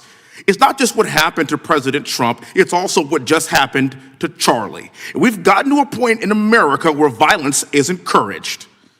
When you have a former president of the United States that opens up his campaign in 2019, that's Joe Biden, by saying that his opponent is a, quote, existential threat to this country, Houston, we have a problem. People that you disagree with are not existential threats. They are not Nazis. They are not fascist. They are not racist. They are not deplorable. They are not irredeemable. They are your fellow Americans who have a different perspective on how government should run and what government should look like. Whether or not we should have strong sovereign borders, whether or not we should have safe communities, whether or not we should have places to worship our God and not worry about being shot, whether or not we live in communities and cities that are not overwhelmed by drugs and crime, whether or not we have 2 genders, and whether or not we have common sense in our policies and our values. And people that believe these things are not existential threats. I happen to be one of these people that believes all of the above, and as someone that served this country in combat, I can assure you I am not an existential threat to this country because I swore to protect her. I also want to point out, how many cities have you seen burned to the ground since Charlie Kirk's death? 0. No summer of love, no riots, no nothing, no looting, no killing, none. We simply gathered and prayed for his soul, his family, and this country, because that's exactly what we represent. And while we might be angry, this righteous anger will carry on Charlie's message and legacy. I want everybody to know something very simple. Charlie is not dead because of what he said. He is dead because people listened. My time is limited, so I have a few questions for you, sir. And again, thank you very much for being here. I really appreciate your time and your service. In your experience in the FBI, have you noticed a precipitous rise in political violence and other associated crimes that you have been investigating so far this year? And if so, is this trend in motive left-wing or right-wing violence? I can always speak generally, sir. There is too much political violence, and it has been a precipitous rise on too many fronts. How do we solve this? We solve this by giving the FBI more authorities to go into and work with the private sector. There are too many online platforms. There are too many social media platforms. There are too many gaming platforms. There are too many places for people from America and around the world to get together without their parents knowing anything about it, without their school teachers knowing anything about it, and infesting the minds of our children and infecting them with radical ideology, and that is the root cause of these problems, and we must tackle it. It is not a 1950s America anymore. In 2025, the cyberspace needs to be tackled. Thank you. Switching gears, when your predecessor sat right there in that seat a couple of years, last year in a committee hearing, I asked him a very detailed question about Matthew Thomas Crooks, the shooter responsible for the assassination attempt on President Trump's life. I didn't get an answer from Chris Wray that day, and I submitted written questions to the FBI and into the record of this committee, and I want to resubmit those questions today because I think we are still awaiting answers to those questions. So, Mr. Chairman, I'd like to submit them for the record, please. I'd like to ask you, sir, and the FBI, under your leadership, would you please respond to these questions, and can you commit to doing that? As soon as the trial's over. Thank you very much. I will end with this. Charlie Kirk is not dead because of what he said. Charlie Kirk is dead because people listened. He set up a tent that said, "Prove me wrong," and exercised his First Amendment right. That's all he did. And we will continue to do so in this country in order to preserve this constitutional republic. And with that, I yield back. Thank you. Gentleman yields back. The gentleman from Florida is recognized. Thank you, Mr. Chairman. Before I begin, I want to caution my colleagues on one-sided violence in this country. We just heard that there were no riots on the right. We're literally sitting in the building where there was a giant riot by supporters of the president, the right. We also heard that only leftists, have said that Trump is a Nazi. In 2016, the current vice president of the United States said, Trump is either a cynical asshole or he's America's Hitler. And so this is the problem. I don't want to have to say this garbage, but you want me to sit here and get painted with one brush, the whole left. No, there are extremes on the left, and there are extremes on the right. And we collectively should tackle that. But to come here and just look at us and say we all support what's going on in the extremes is why we can't solve anything in this building. Director, let me say first, thank you for being here, and my condolences on the loss of your friend. And I'm happy to hear that you want to do more on the social media platforms. It's crazy what's going on the social media platforms. There are so many conspiracy theories on what's going on with Charlie Kirk. Israel assassinated him, right? There are conspiracy theories about your personal social life all day. It is totally rampant. Big names on the right, Candace Owens, right? Talking about how what's been released as far as the dialogue between the perpetrator and his roommate is manufactured by the FBI, manufactured by the administration.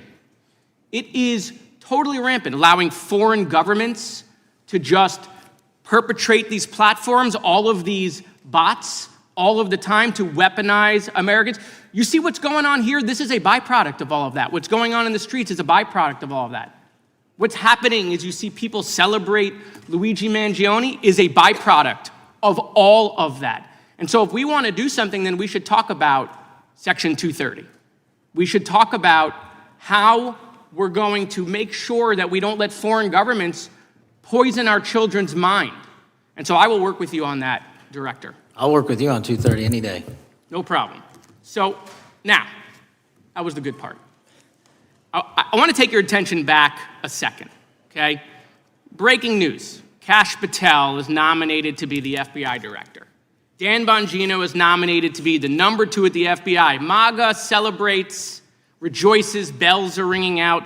The team, Patel, Bongino, that sought out every podcast microphone to talk about the Epstein list. The names are finally going to get released. It begins. They produce white binders. Phase 1 with the podcasters. This is not actually one of them, of course. I made this. Your name's on it, right? And the names are going to come out. Pam Bondi says the list is on her desk. Then a memo comes out all of a sudden and says, there's no list. Oh, no. No phase 2. Phase 2 binders never happen. You said the conspiracy theories around Epstein just aren't true. They never have been. And yesterday, in an answer to Senator Kennedy, you said the FBI is not in possession of any credible evidence that Epstein trafficked girls to anyone but himself. So according to your testimony yesterday and in this committee, according to the evidence the FBI has, the number of names on the list are 0.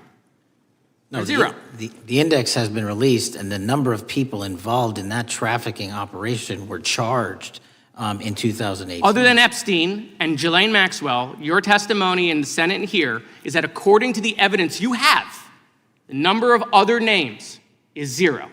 That were charged based on credible evidence. Well, who are the other names? Give me the other names that weren't charged.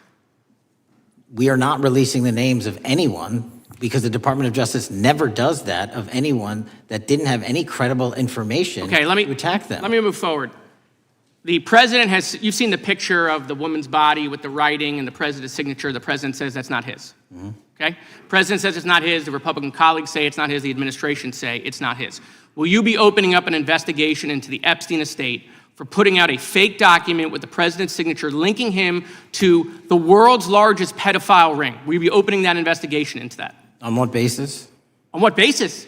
They literally put out a fake document, according to the president, with a fake signature. It's a forgery of the president of the United States signature. That's the basis. Sure, I'll do it. Okay, I look forward to that investigation. Am I over? Thank you, Mr. Chairman. I appreciate your diligence. Gentleman's time has expired. Chair now recognizes the gentleman from California. Director Patel, as you know, my state, California, is home to the worst public infrastructure failure in U.S. history, known as California High-Speed Rail, although the name is probably a misnomer. Earlier this year, I joined your counterpart at the Department of Transportation, Sean Duffy, doing a compliance review of the federal money the state has received, and the outcome was that the state has not complied with the terms of its billions of dollars in funding because it hasn't actually built anything. And so that federal funding has now been cut off, but a lot of us in California still have questions as to where all the money went. We're 17 years in to this project, and absolutely nothing has been built. Not a single bit of track has been laid. There are no stations, there are no passengers, and the plan initially was to have the whole thing, LA to San Francisco, done by 2020 at a cost of $33 billion. Yet here we are in 2025, nothing has been built, and according to the New York Times, the project won't even be completed this century, and the total cost is now estimated to be over $130 billion. So I just wanted to ask you, do you think this is something that bears scrutiny, or can you confirm whether there's any kind of investigation going on at the FBI? The FBI certainly can't investigate incompetence, but the FBI certainly can investigate and does investigate waste, fraud, and abuse. And so if we have any information that indicates that that happened in this situation or anything else, we'll look at it. Thank you very much. We've also, been talking some today about the issues that occurred at the border during the Biden administration. You might not agree with your predecessor on everything, but you probably would agree with some of the statements he made in testimony before this and other committees, raising alarms about the risk of terrorism from illegal border crossings.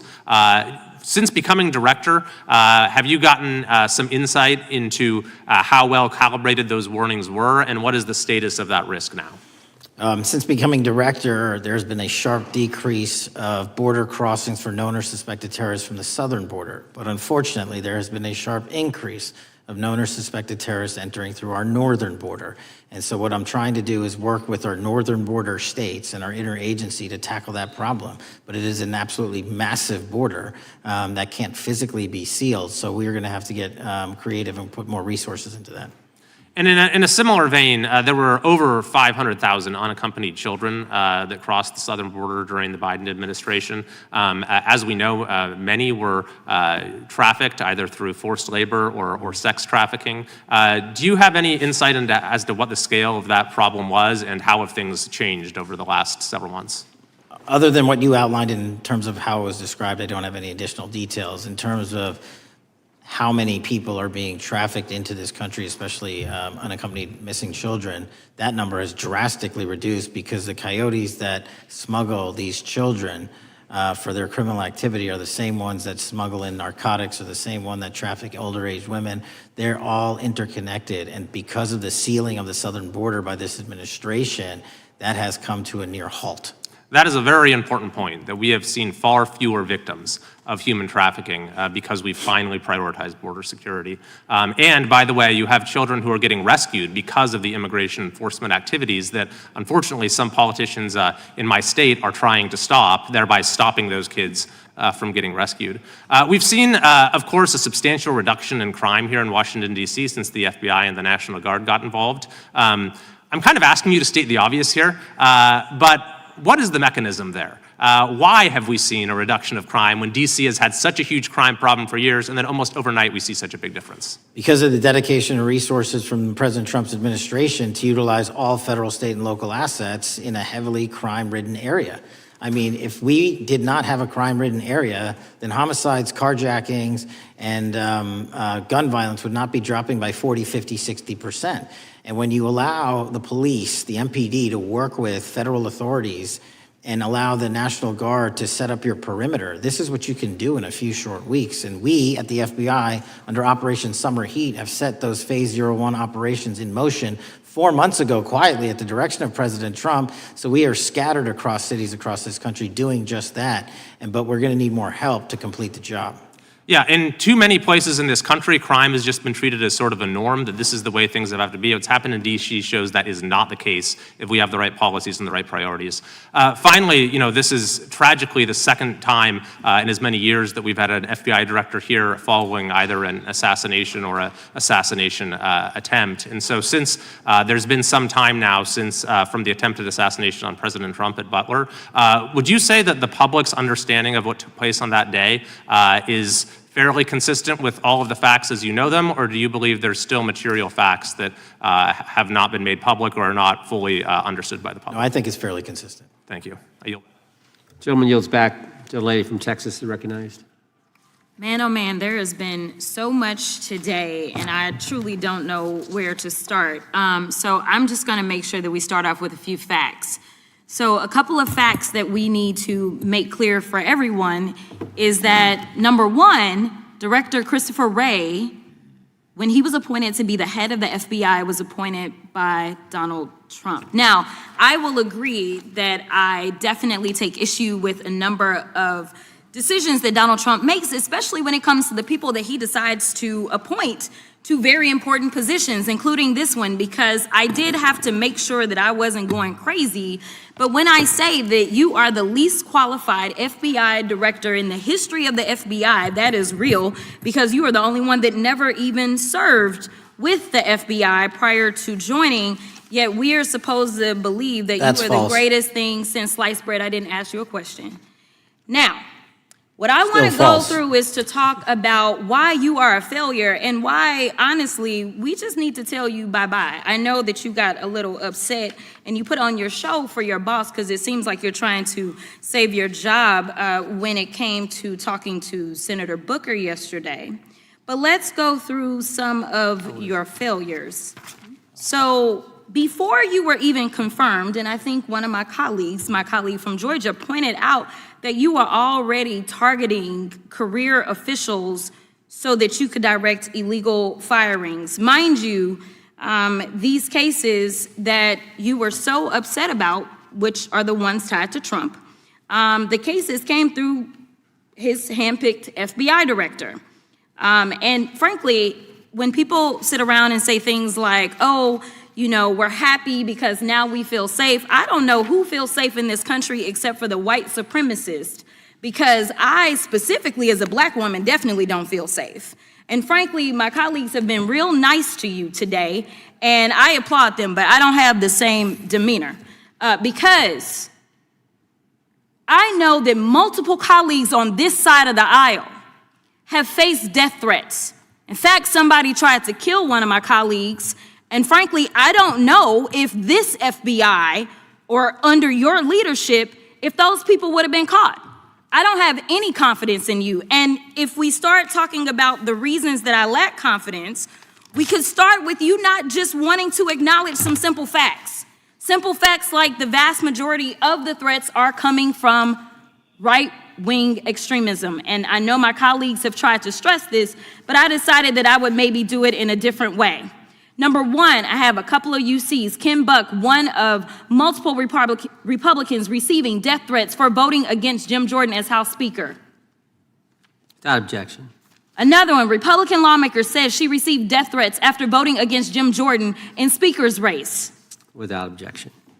In addition, there was another one from another colleague who now is leaving Congress because they said that they were calling his wife anonymously and threatening her life to the extent that she ended up sleeping with a firearm. Without objection. Okay, so here's the deal.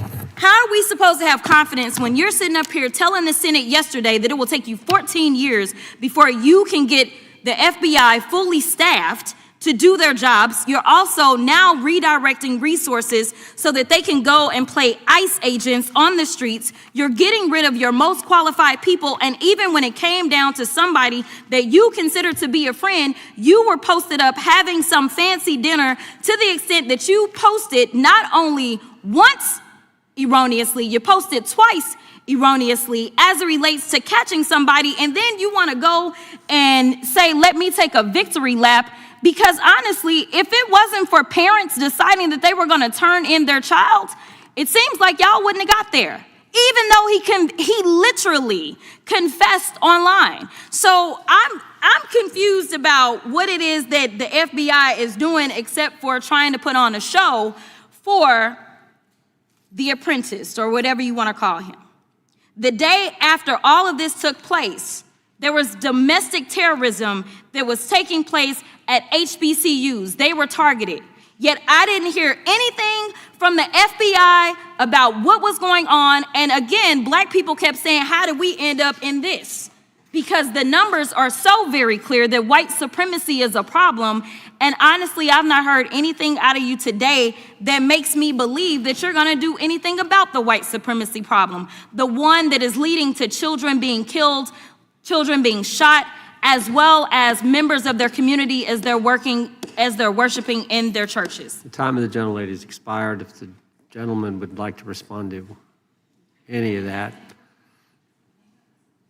Well, I mean, I'll respond. Kash Patel, as I said when I introduced him, public defender, former prosecutor, top staffer on the House Intelligence Committee, Deputy Director of National Intelligence with the National Security Council, Chief of Staff at the Department of Defense, and FBI Director. I think that's pretty good resume for the guy who's now running the top law enforcement agency in our country. And we've seen all the stats that he's given to the committee on how much better they're doing at getting the bad guys than the previous guy was doing. With that, I recognize the gentleman from South Carolina. Thank you, Mr. Chairman. Director Patel, I think you're witnessing some auditions clickbait auditions for the Academy Award for my Democratic colleagues. We'll see how they fare as they're on MSNBC later on today. Do you care, before I launch into my line of questioning, to respond to Ms. Crockett from Texas on that very elaborate and theatric display? Here's what I've learned in my government service. I don't give a damn what they say about me as long as I'm succeeding in the mission. We're succeeding in the mission because the men and women of the FBI have never been empowered to do more work and to hit the streets harder than by President Trump's authorities and resources he's given us. And so all I care about is that we are capturing more child predators than ever before, taking more drugs off the streets than ever before, that we are capturing murderers at a significantly historic rate, and we're delivering this country the lowest murder rate in recorded history. That are facts that you cannot dispute. But you can come at me all you want. I don't care. Thank you, Director, for that, and we appreciate your service. We appreciate the results speak for themselves, I think, pretty plainly, and your commitment not only to results, but to transparency, so we do appreciate that. Director, who was John Durham? He was a former federal prosecutor, United States attorney, and ultimately appointed special counsel in the first Trump administration. Correct, and there was a document that he released in his findings called the Durham Report. What was the Durham Report briefly, and what were the findings very briefly? It was every special counsel that's appointed produces a report to the Attorney General. Special counsel's Durham Report largely focused on Crossfire Hurricane and included extensive summary findings in classified and unclassified manner, and we released the classified version, finally declassifying it for the American public in this committee. Correct, and you released that in July of this year. I think so. Yes, sir. Isn't it true that in the classified Durham Annex, as it's referred to, that in 2016 the Obama administration obtained intelligence information from a source contained in two separate memoranda, one in January of 2016 and one in March? The two memoranda described confidential conversations between DNC Chair Debbie Wasserman Schultz and two individuals from the Soros Open Society Foundation. Isn't that true? As written in the report, I'll let it speak for itself.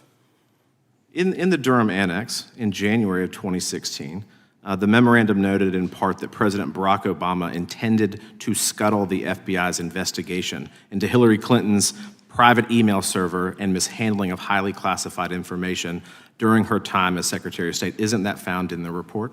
I believe so. Isn't it also found in the report that in March of 2016, the memorandum also included references to the same Obama effort to shut down the Clinton investigation, but additionally outlined a plan to falsely connect Trump to Russia? Isn't that in the Durham Annex? I think it's in more than the Durham Report, but yes.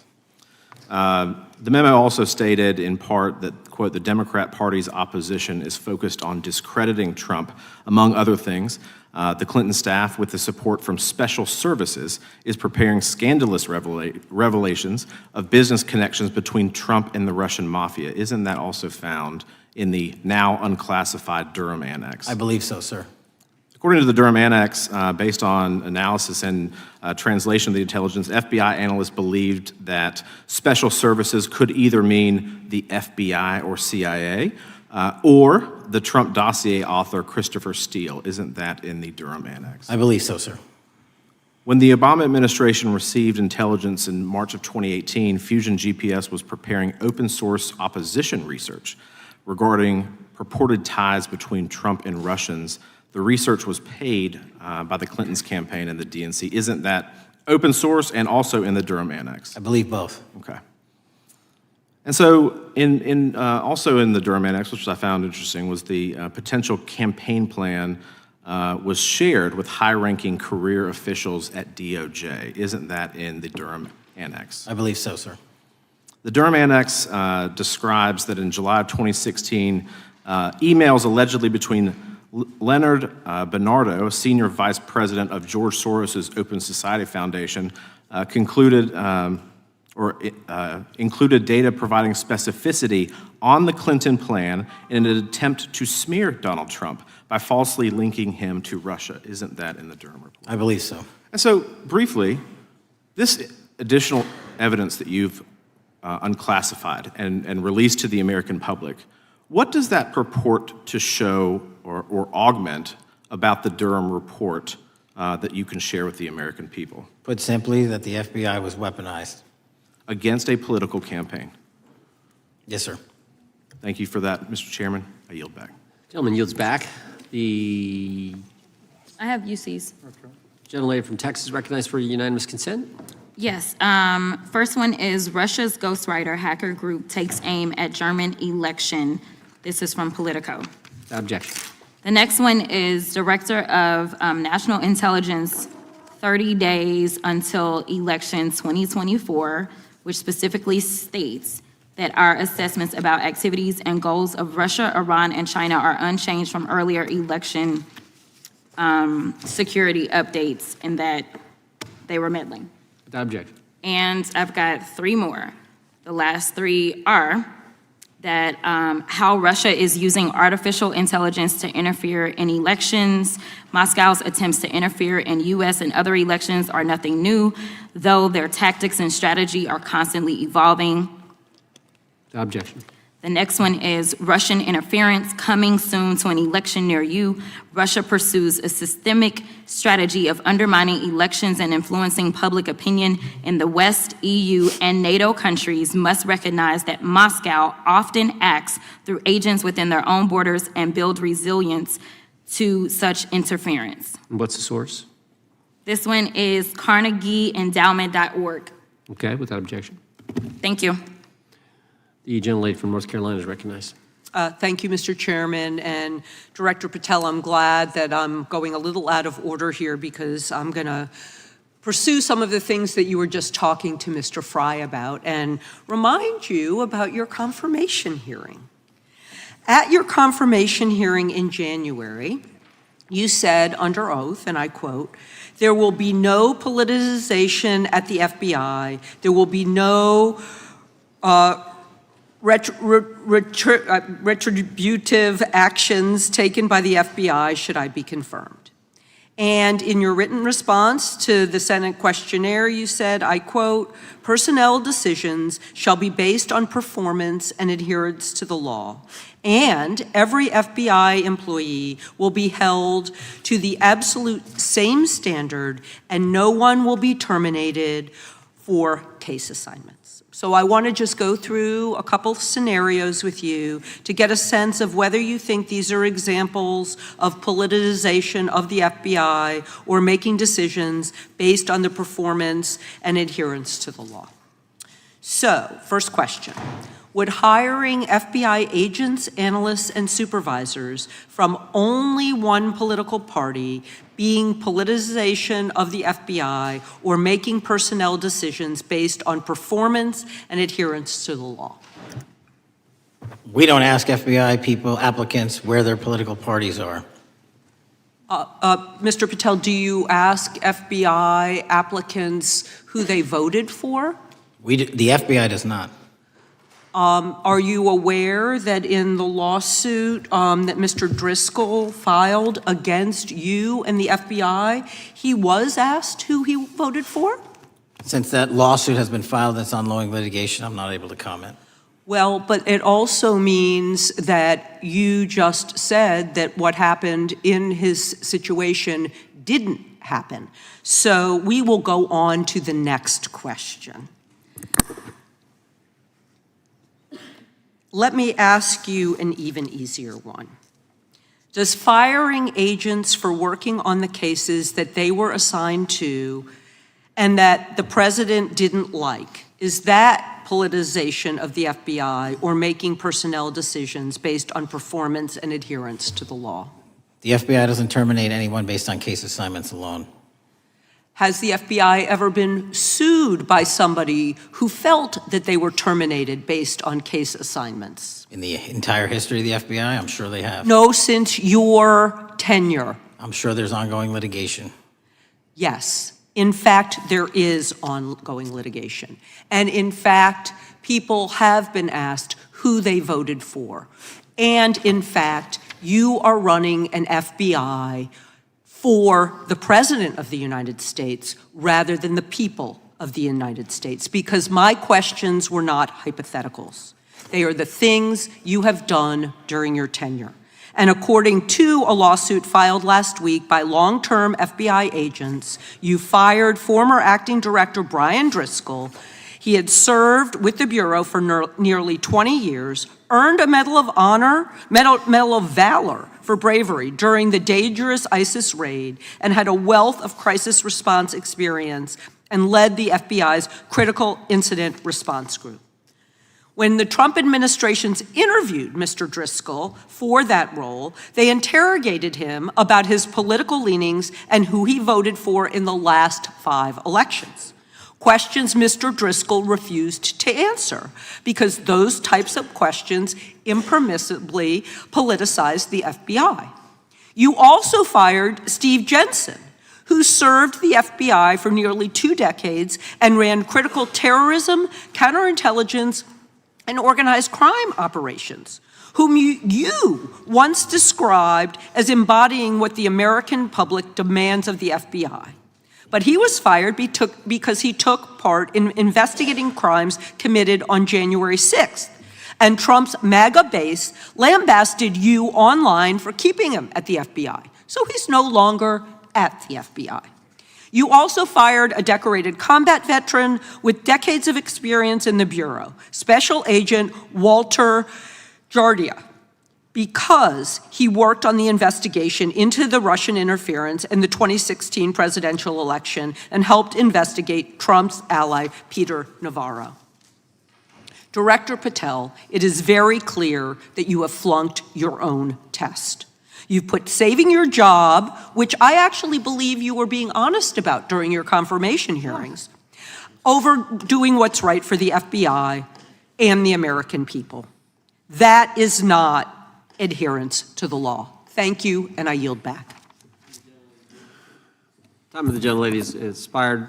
The chair now recognizes the gentleman from North Carolina. Thank you, Mr. Chairman. Director Patel, it's great to have this opportunity. Thank you for being here. Thank you for your service. And I've got to say, one of the most disheartening components of the previous administration, when I was working with local law enforcement all over the state of North Carolina, all over the country, people rightfully did not really care about the inner workings of Washington, D.C. The FBI had previously been the paramount, the sterling, the top of the top law enforcement agency. They wanted their FBI to fight crime. Whatever small town, city, whatever it may be, FBI was expected to deliver for the American people. And then reports started to come out, in addition to the likes of McCabe, Comey, Clapper, Strzok, Page, that the FBI was targeting Christian nonprofits. They were targeting parents for protesting radical gender theory at their schools. They targeted Catholics, churches, pro-life organizations. And the FBI was really bruised in just modern day America. And your focus on getting the FBI back to the streets, fighting criminals, locking up bad guys, whether they're violent criminals, whether they're sex predators, whatever they may be, that is restoring the reputation of the FBI, and I thank you for that. In regards to the perceptions, I want to be very clear here. You mentioned the statistics about removing dangerous illegals, removing thousands of kilograms of drugs, violent criminals, guns. The border is secure. These accomplishments are noteworthy and they're needed. But at the same token, I want your take. The fight is not over. Isn't that correct? When we look at what happened in the previous administration, the number of illegal alien criminals that made their way into this country of every type, they're embedded, they're here, and it's going to take a sustained effort to win this battle. That's the critical component, sustained effort. And that's the critical component when you look at what happened in Washington, D.C. We're not here for 4 seconds in terms of safeguarding Washington, D.C. Yep. It's a sustained initiative. We're taking it to Memphis and wherever we decide else. And so we are going to continue the mission till it's done. In regards to offloading some of the agents from Washington, D.C. to the states, to the people, can you just explain how tactically that is a force multiplier in the law enforcement community around the country? Yeah. It's pretty simple.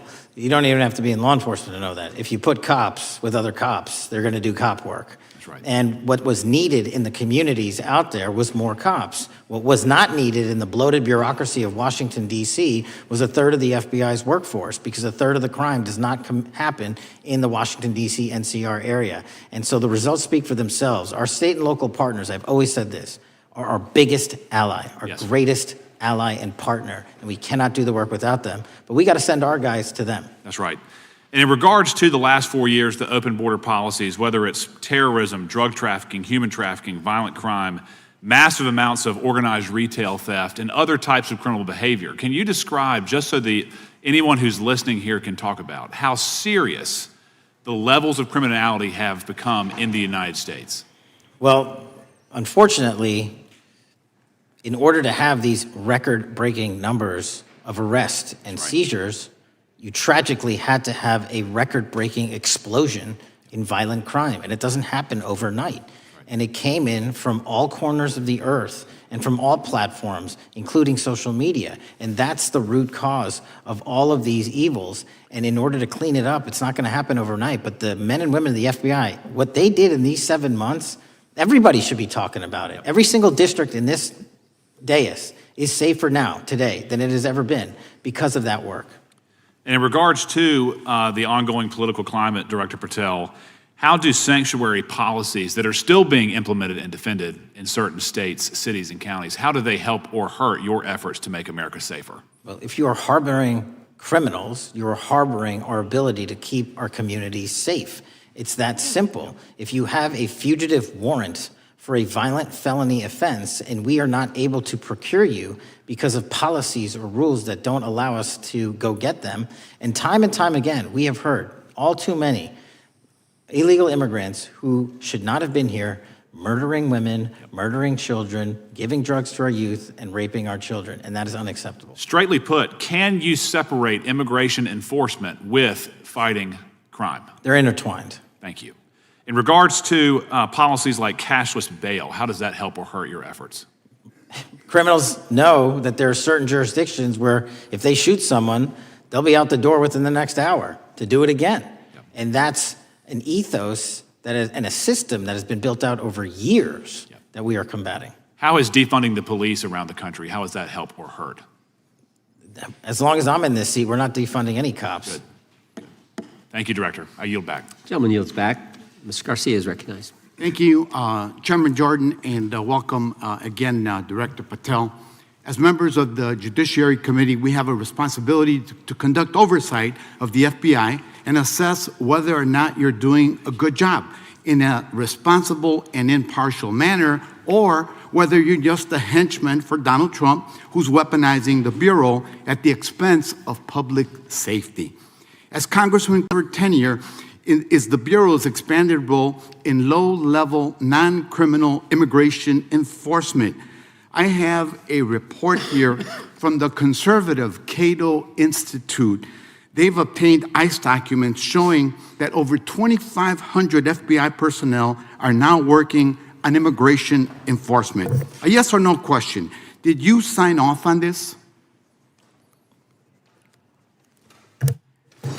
2,500 FBI employees are not currently working on immigration enforcement. Did you sign off on this? On the Cato report? On the 2,500 personnel, FBI personnel that have been reported to now be working on immigration enforcement. I couldn't have signed off on it because it's not happening. You can call it whatever you want, but the reality is that over 2,000 personnel individuals are now working at ICE instead of their jobs. I want to follow up on something that Senator Durbin asked you about yesterday. This article from MSNBC reports that nearly every agent on Baltimore's domestic terrorism unit, who was, by the way, investigating the 764 network of child predators, was diverted to work on immigration enforcement full-time. That forced them to, and I quote him, walk away from investigations of a network of violent predators that targets and exploits children online. Yes or no? Were you aware that this happened, and did you sign off on it? The premise is false. The 764 network in Baltimore is taken down, and FBI agents do double and triple duty all the time. I'm reclaiming my time. You told Senator Durbin yesterday you didn't know about it, so your testimony is inconsistent today. No, I found Final out. question. Let me ask you, again, a yes or no question. Are you aware that agents have been told by supervisors not to documenting their shifting of resources toward immigration-related work? That's a literal another falsehood. It's impossible to move a human being without documenting that work. As FBI director, you must be transparent with Congress. You need to provide us information about how many agents have been diverted to non-criminal immigration enforcement, why the Baltimore unit was dismantled, and whether there's a cover-up of what's happening under your leadership. Because this goes to the heart of whether or not you're carrying out the stated mission of the FBI, keeping our communities safe. Diverting FBI agents from investigating violent child predators doesn't make us safer. Using FBI resources to target parents, children, and other immigrants for low-level, non-criminal enforcement doesn't make us safer. Enabling violent, lawless conduct by federal enforcement doesn't make us safer. As we saw last week when an ICE officer killed one of my constituents. And I know that the FBI has been involved in that investigation. And yesterday, ICE did a raid in the suburb of Elgin where 2 U.S. citizens were arrested, and who accompanied them on that filming of that show? Secretary Nunn. Shameful conduct. And weaponizing the FBI to serve Donald Trump's political agenda instead of the American people does not make us safer. Before I yield back, Mr. Chairman, I request unanimous consent to submit the following documents for the record. A report from the Cato Institute, which I referenced earlier, where ICE has diverted over 2,500 officers from their jobs. And 2, an article from MSNBC titled, Trump's Deportations Divert FBI Agents Off Child Predator Cases, and an article from CNN entitled, White House Pressure for Increased Immigration Arrests Strains Law Enforcement Agencies. Thank you, and I yield back. Gentleman yields back. Without objection, the gentleman yields back. Gentleman from Wisconsin is recognized. Thank you, and thank you, by the way, for coming over here. Sorry you have to put up with all this. I know when you took over, the FBI's reputation in a lot of circles perhaps had never been lower. I mean, part of that is brazen involvement in political activity, the Foreign Influence Task Force, getting involved and trying to suppress news stories in the New York Post, Crossfire Hurricane, coming up with bogus stories to try to flip the 2016 election, FBI downplaying the stories of Hillary Clinton's emails in the 2016 election. That's their overt involvement in political activity. I think a strong anti-religious bias. We talked about stories of an anti-Catholic bias in there. I know I've talked to people about horrific overreaction at the big Hindu temple in New Jersey, in which, just so people understand, you had a rectory in the temple area, the religious leaders, taken out at gunpoint, big problems. And I think finally the FBI trying to turn America's viewpoint on certain political issues. And when I talk about that, I'm talking about what was done in Mexico with regard to shipping weapons, fast and furious, shipping weapons into Mexico in an effort, I think, to try to turn the Americans against the First Amendment. But in any event, what scares me is, and all these horrible things that were done in the past, there were individual FBI agents who participated in them, in which apparently their supervisors told them this is okay or even admirable. And what I'm going to ask you, are you able to do anything to make sure that in the future these corrupted FBI agents understand the importance of religion in our life, and they're not to view it with suspicion?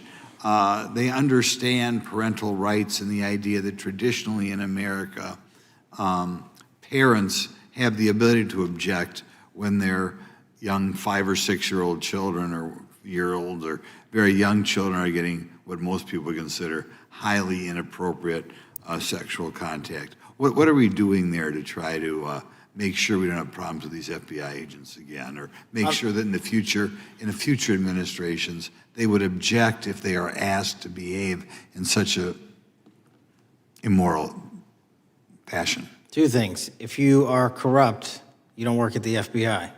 It's that simple. So we don't tolerate any form of corruption.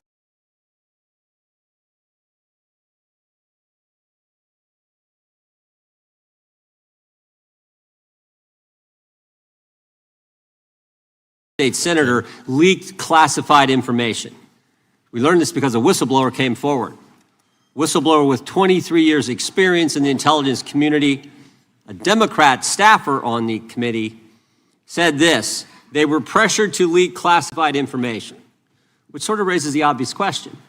Why would the head of the intelligence committee, the chair of that committee, who's supposed to be guarding our secrets, why would he be encouraging the leaking of classified information? Whistleblower told us that answer as well. The leaked information was supposed to be used, the leaked information, false information, was going to be used to indict President Trump. Now, the former chairman wasn't the only person leaking information. Jim Comey was also sharing things he wasn't supposed to share. Again, don't take my word for it. The Inspector General told us this. In his report, he said, quote, James Comey violated FBI policy by disclosing classified information. And what was Comey's motive? Same as the senator from California: to sabotage and undermine President Trump's first term. And we know that Mr. Comey's not been shy about what his objective was. In fact, 4 months ago, he told us. Remember this? 8647. Jim Comey told us just 4 months ago. Now, how'd they do it? How did the former chair of the intel community, the former FBI director, and others in our government attempt to undermine President Trump's first term? 7 weeks ago, because of the good work of the Director of National Intelligence, Tulsi Gabbard, we learned from another whistleblower, a second whistleblower, that in the closing days of the Obama administration, the intelligence community assessment was changed.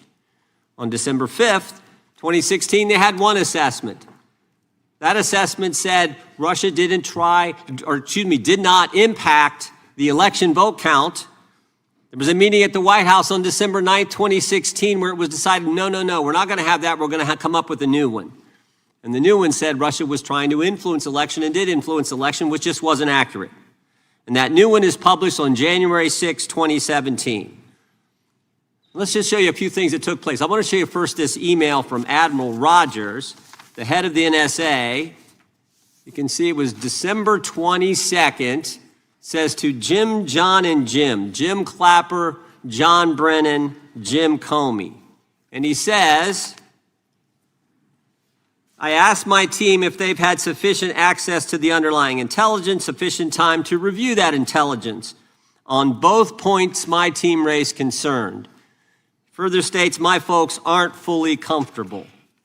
A few hours later, there's an email back to Admiral Rogers.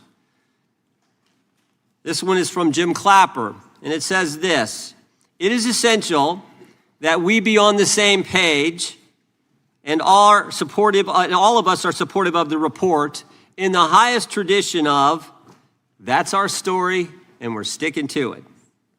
We may have to compromise on our normal modalities. This is one project that has to be a team sport. That's our story, and we're sticking to it. Compromise on normal modalities, that's a fancy way of saying, that's the government speak for we're going to have to change the rules. In fact, we're not going to follow our own rules. And that's exactly what they did to get the objective they wanted, to undermine President Trump. Now, how did it specifically take place? The whistleblower said that the government officials ignored concerns about discredited information. And what was that discredited information? What was the discredited information that they didn't ignore the concerns about? What did they use, that discredited information? Of course, it was the dossier, the now famous Steele dossier that was paid for by the Clinton campaign when they hired the law firm Perkins Coie, who hired Fusion GPS, who hired the foreigner Christopher Steele, who wrote all this garbage and lies down, is what was used to change the intelligence community report. And what happens next? What do Jim, John, and Jim do next? They go to Trump Tower on January 6, 2017, to brief then President-elect Trump about the dossier. Again, the Clinton-financed, foreign-authored dossier that the whistleblower knows is garbage and that they know is garbage. And then there's one final step. One final step. Jim Comey leaves that meeting with the president and immediately leaks to the press that they briefed the president on the discredited information. They briefed the president on the dossier and thereby giving it some credibility and creating the basis and the predicate for all they did to the president. They leaked false information, they leaked classified information, they used and leaked discredited information, and they didn't follow their own rules, all to sabotage President Trump's first term. And but for this guy, Kash Patel, but for this guy, we would never have known this information. The good people of this great country would not have known what took place 8 years ago when they were trying to undermine the guy elected by we the people. And I want to thank Attorney General Bondi. She set up a special strike force, a special team to look into this and see if there's any criminal liability that exists in what took place. Now, in addition to getting the truth to the people, Director Patel is getting the bad guys off the street. He's moved agents out of Washington, got the focus off of politics here in D.C., and is instead putting bad guys behind bars. 21,000 violent criminals have been taken off the streets, which is a 125% increase from the comparable period in the previous administration. He's rescued 4,000 kids. He's got 1,300 predators who he's arrested. He's also ended the weaponization of the FBI. No more spying on parents at school board meetings. No more pre-dawn raids on pro-life Catholics. No more retaliation against whistleblowers. And he's given us information that Chris Wray didn't. Maybe said better, he's given us information that Chris Wray wouldn't. Director Wray didn't tell us that there were 26 confidential human sources at the Capitol on January 6, 2021, even though he was repeatedly asked about that by members of this committee. Director Wray didn't tell us that there were 17 of those confidential human sources who entered restricted space. 4 went in the Capitol. None of them were arrested. They weren't authorized to do that. They broke the law. None of them were arrested. Lots of American citizens were arrested, but the guys whose whose American tax dollars was used to pay these guys who broke the law, none of them were. One was recommended for charging and was not charged. And remember when Chris Wray told us that the Richmond field office memorandum on pro-life Catholics was just a one-off? Turns out he wasn't being square with the Senate either. Director Wray wasn't square with us. He told us that multiple other offices were involved in targeting the Catholics. We got that information from Director Patel. We learned from Director Patel the FBI actually surveilled a priest, tried to get the priest to divulge information, break the priest-penitent relationship and confidence that exists.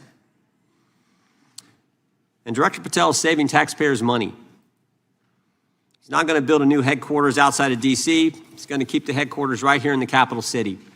Save Americans money. Save the taxpayers' money. In 8 months, Director Patel has given us the facts. He's ended the weaponization at the FBI. He's taken bad guys off the streets, and he's saving taxpayers' money. But my guess is the Democrats won't focus on all that good news.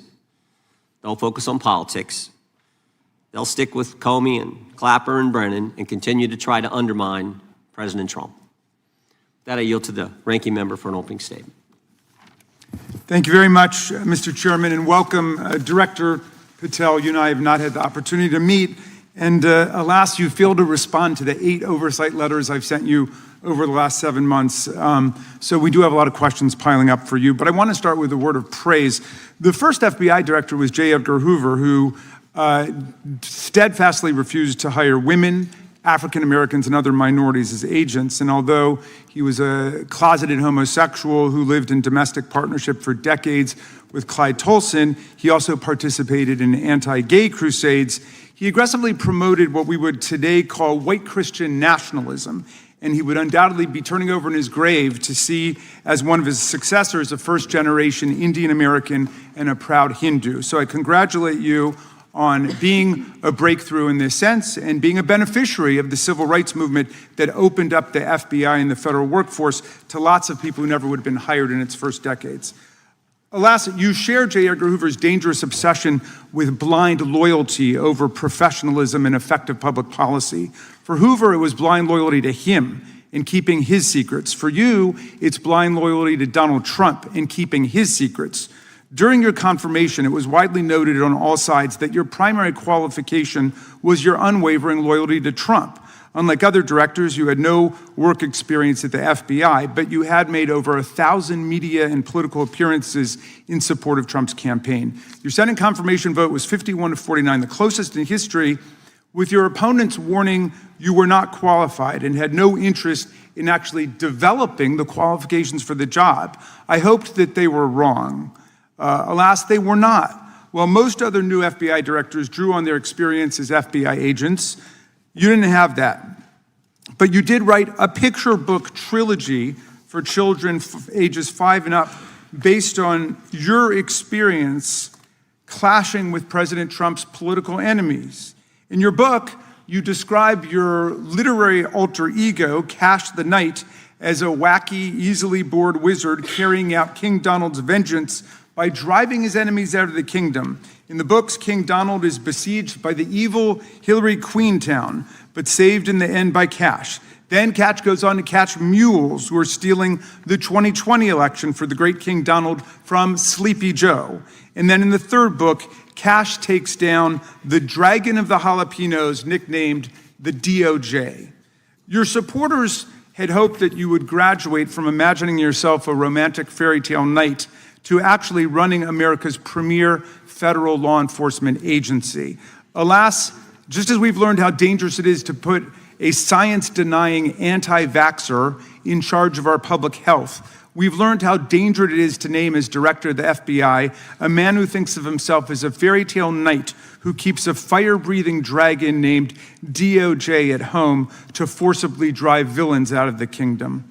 When Charlie Kirk was assassinated, while his killer was still on the loose, you decided you didn't need to be at FBI headquarters in Washington to work with your team while the chaotic manhunt unfolded. You spent your evening dining in a swanky Midtown Manhattan restaurant and tweeting out false information that the subject of the shooting was in custody, a statement you had to retract 1 hour later.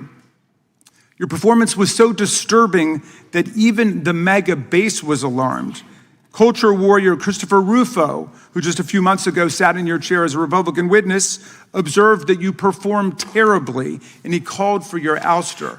The FBI might be able to survive your delusions of grandeur and the explosively volatile temper that was on display yesterday in the Senate, but the intractable problem is that you are running the FBI not as a law enforcement agency charged with keeping the American people safe, but as a political enforcement agency working directly for the president's vengeance campaign. 7 months in, it's impossible to overstate the destruction, chaos, and demoralization you've brought to the FBI and its workforce and the resulting danger your actions have caused to our country. You've been systematically purging the FBI of its most experienced and qualified agents, division leaders, and experts in counterterror, counterintelligence, and cybersecurity, precisely the people who have the expertise you lack and which the FBI and the country need. They've been expelled from the ranks of the Bureau simply because they did their duty investigating crimes, including those committed by the mob that attacked the Capitol on January 6, 2021, and beat the hell out of more than 140 police officers, or simply because you suspected them of being insufficiently loyal to Donald Trump. You illegally sacked Brian Driscoll, the former acting director of the Bureau and a decorated counterterrorism expert who worked at the FBI for nearly 20 years. According to Driscoll, you told him your own job, quote, depended on the removal of agents who worked on the cases against the president, regardless of whether the agents chose to work on those cases or not. You added, quote, the FBI tried to put the president in jail and he hasn't forgotten it.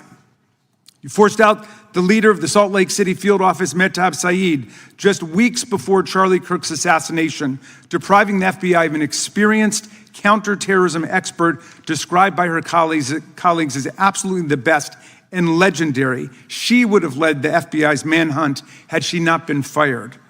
When Trump decided that rounding up immigrants with no criminal records was more important than preventing crimes like human trafficking of women and girls, drug dealing, terrorism, and fraud, you ordered the 25 largest field offices to divert thousands of agents away from chasing down violent criminals, sex traffickers, fraudsters, and scammers to carry out this immigration crackdown. Director Patel, you treated the men and women at FBI with disrespect and paranoia. You've assembled a roving band of freelancing henchmen within your office and charged them with conducting unauthorized investigations, targeting and harassing career FBI employees. Amazingly, you forced senior leadership to repeatedly take polygraph tests to prove their political loyalty and pushed out leaders who refused these demeaning exercises. And now we're seeing one very clear reason why you want to build a political FBI. The Epstein Files. You want an FBI blindly loyal to Trump and to you as his enforcer so you can continue your cover-up of a massive international sex trafficking ring with more than 1,000 victims, betraying all of the survivors of the sexual violence. Before you got in this job, you called for full release of the Epstein Files, telling podcaster Benny Johnson that the only reason the list was not released by DOJ and FBI was, quote, because of who's on that list.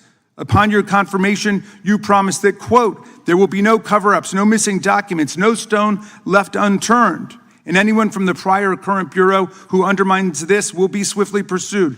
This spring, you ordered hundreds of agents to pore over all the Epstein files, but not to look for more clues about the money network or the network of human traffickers. You pulled these agents from their regular counterterrorism or drug trafficking duties to work around the clock, some of them sleeping at their desks, to conduct a frantic search to make sure Donald Trump's name and image were flagged and redacted wherever they appeared, whether an email, a text, a letter, an interview, a photograph, or a video. In May, Attorney General Bondi reportedly told Trump that his name had indeed appeared multiple times throughout the Epstein files. And not long thereafter, in July, you and the Attorney General released a memo claiming that, quote, no further disclosure would be appropriate or warranted. In a few short months, how did you go from being a crusader for accountability and transparency for the Epstein files to being a part of the conspiracy and cover-up? The answer is simple. You said it yourself, because of who's on that list. Donald Trump's relationship with Epstein over the years is well documented. A week ago, the Oversight Committee released Trump's disturbing birthday book, Note to Epstein, written over a drawing of a woman's naked body, referring to a, quote, wonderful secret. The Oversight Committee obtained the note from the Epstein estate, not from the FBI, raising questions again of whether the FBI has been withholding documents. While you're unleashing the FBI to cater to Trump's desire to shut down the Epstein inquiry, the first 9 months of the Trump presidency have seen a spate of political violence and domestic terror events. We saw deadly attacks on political figures on both the left and the right. The brutal assassination of Minnesota Democratic House Speaker Melissa Hortman and her husband, and the attempted murder of Democratic State Senator John Hoffman and his wife, who miraculously survived a combined 17 gunshots. We saw an arsonist set Pennsylvania Governor Josh Shapiro's residence on fire. And of course, last week, we saw the horrific, cold-blooded assassination of Charlie Kirk in Utah that has shaken the nation. 1 minute after Charlie Kirk was shot in the neck, a 16-year-old shooter in Evergreen, Colorado, radicalized by white supremacist ideology online, opened fire and critically wounded 2 other students at Evergreen High School. We've seen lethal anti-Semitic violence, including the murder of 2 young Israeli embassy staffers just blocks from the Capitol, and then in the attack on a gathering of Jewish people in support of hostages held in Gaza in Boulder in June. We've seen continued mass shootings at schools, like the domestic terror incident at a Catholic school in Minneapolis last month, which killed 2 children and wounded 18 others. And in August, a man fired more than 500 bullets at the Centers for Disease Control and Prevention, killing a police officer who was a Marine veteran and a father. People like Melissa Hortman and Charlie Kirk should be able to participate in politics as elected officials or active citizens without being shot down in cold blood in the United States of America. People should also be able to go to elementary school, to middle school, to high school, to work, to the mall, and to church without being shot down in explosions of gun violence. The important position at the FBI requires a leader who puts public safety and national security and the rule of law first. I'm afraid, Director Patel, you've given us reason to believe you've used the powers of the FBI to serve Donald Trump and his agenda of partisan retribution. You've broken your promise not to do that. You've betrayed Jeffrey Epstein's victims and survivors. You've turned your back on the career law enforcement officers of the FBI, and as a result, you've left all of us less safe than before. Mr. Chairman, I yield back. Gentleman yields back. That opening statement may have been longer than any book director's ever written or anyone else has written. Without objection, all of the opening statements will be included in the record. We will now introduce today's witness. Mr. Patel has been the director of the FBI since February of 2025. He previously served as chief of staff at the Department of Defense, deputy director of national intelligence with the National Security Council, and also as a congressional staffer, as a federal prosecutor, where he focused on national security cases, and he also worked as a public defender in the state of Florida. We welcome our witness, appreciate his work, and thank him for appearing here today. We will begin by swearing you in. Director, would you please stand, raise your right hand. Do you swear or affirm under penalty of perjury that the testimony you're about to give is true and correct to the best of your knowledge, information, and belief, so help you God? Let the record reflect that the witness has answered in the affirmative. You can be seated as you are. You know, you've been through this yesterday. Did a fine job. Please know that your written testimony will be entered into the record in its entirety. Accordingly, we ask that you summarize your testimony. Director, you may begin. Good morning, Mr. Chairman, Ranking Member Raskin, and members of the committee. I want to begin today by discussing the appalling assassination of Charlie Kirk. It's important for this FBI to be transparent without jeopardizing our investigations, so a little bit of the timeline is important. Charlie Kirk was unfortunately assassinated on September 10th. We immediately, the next day, released images early in the day in local time in Utah to start the public partnership in our manhunt for the assassin and culprits. At approximately 5 p.m. local time, I arrived on the ground and walked the crime scene myself. And we flew multiple FBI assets in and out to process DNA simultaneously while bringing in evidence response technicians, hostage rescue teams, and other experts to assist state and local law enforcement with their investigation. At 8 p.m. local on September 11th, the FBI collected and populated and promulgated at a press conference a video of the suspect on the grounds. We also released enhanced images. Due to that release that I directed and ordered, the suspect involved was apprehended and in custody at 10 p.m. local time. That's less than 2 hours after we did the video release and the photo release. So within 33 hours, that individual suspect was in custody. And his family, who has since been interrogated, specifically stated to FBI interrogators that because of the video that the FBI released at my direction and because of the photographs that they released, they identified their son, they confronted their son when he swung by their home, and that's what led to his apprehension. We are still, the FBI has that investigation ongoing, and it continues to be ongoing, and I want to thank the state of Utah and the state and local authorities there. And I also want to thank the Attorney General and President Trump for directing resources to allow us to conduct that investigation as we have. Under this administration, the FBI has arrested more than 23,000 violent criminals. 23,000 in 7 months. That's twice as many year to date last year. We've taken over 6,000 firearms off the streets. 6,000 guns are no longer in the hands of criminals in 7 months. We've identified and found and located 4,700 child victims. That is a 35% increase year to date last year. We have arrested 1,500 child predators. That is a 10% increase year to date last year in just 7 months.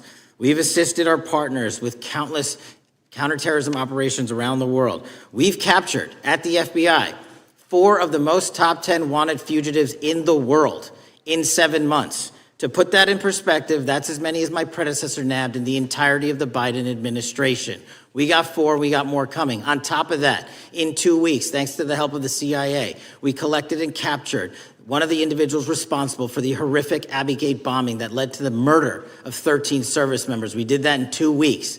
They didn't do it in the 4 years of the entire prior administration. Nationwide, we've been executing our Operation Summer Heat, the FBI's national focus on targeting violent crime based on intelligence-driven operations. Ask the citizens of Seattle, Miami, Memphis, Charlotte, Chicago, New Orleans, to specifically highlight New Orleans and Nashville. There has been a 250% increase in violent crime arrests in those cities alone, and other mid-major cities that I've just listed. In just a few short months, we have already unleashed 1,000 FBI personnel across this country. Every single state across this country is getting a plus up. This is a fiction that the FBI is short or that we are compromising the men and women in the field. They do not need to be in Washington, D.C., so we're sending them into the field to each and every one of your states. Because of that, crime is at an all-time low. We had to do it because of the explosion of crime. And maybe the most important stat for Americans to realize: in just 7 months, we are on track to produce the lowest murder rate in modern U.S. history by double digits. Those are results not of mine. Those are results of the men and women of the FBI. If you want to criticize me, bring it on, but do not attack the brave leaders in the field. We are also working 24/7, 365 on the opioid epidemic that is killing more than hundreds of thousands of people a year. We have seized 1,600 kilograms of fentanyl off the streets so far in 7 months. Year to date, 25% increase. To put that in perspective, that's enough to kill a third of the American population, 120 million Americans. 100,000 kilograms of cocaine and meth gone off the streets. Earlier this year, I highlighted in Cincinnati, Ohio, how we're getting creative to chase down those that were willing to do harm to our citizens, not just by striking at the heart of the fentanyl producers, but the fentanyl precursor companies in China. And we indicted for the first time multiple companies and individuals, not just in America, but in mainland China, that are producing the ingredients that produce and make fentanyl that kill our children. And we're going to keep going. Counterterrorism work, cyber attacks, and foreign adversaries are something the FBI must never sleep on, and we are not sleeping. In the counterintelligence space alone, this year, year to date, 30% increase in counterintelligence arrests from the DPRK, Russia, Iran, and China. And I want the American people to know, in this setting, there's a lot of work that the brave men and women in the FBI are doing we just can't get into, but they don't stop. Our cyber threats, ransomware attacks, those harming our children online. We have nearly a 20% increase in indictments arrests in 7 months alone this year. We're going after those that harm our malware, infrastructure systems, telecom systems, and energy structure. Combating SALT and Vault typhoons are just a little bit of the examples we're doing. Maybe most importantly, under the counterterrorism and domestic terrorism umbrella, are nihilist, violent extremists, and those that label themselves 764, who wish to go online and convince children to maim and mutilate themselves and commit suicide. And we are producing record numbers of arrests under that umbrella organization. We even stopped an individual in the 764 network who wanted to conspire to kill an adolescent girl. He is now in custody. Transparency remains one of my main priorities at the FBI. And this is what I've done in my 7 months at the helm. We've produced more than 33,000 pages of documents to Congress to a variety of committees, including, I believe, 7,500 to this committee alone, if memory serves me correct. To put the 33,000 in perspective, my predecessor in 7 years produced 13,000 pages in total to the United States Congress. His predecessor in 4 years produced 3,000 pages in total. I repeat, I have produced 33,000 pages in 7 years to this Congress and will continue to do so. I'm dedicated to restoring the trust and the mission and the integrity of the FBI, and we cannot do so without congressional oversight, and I promise you I will continue to do so.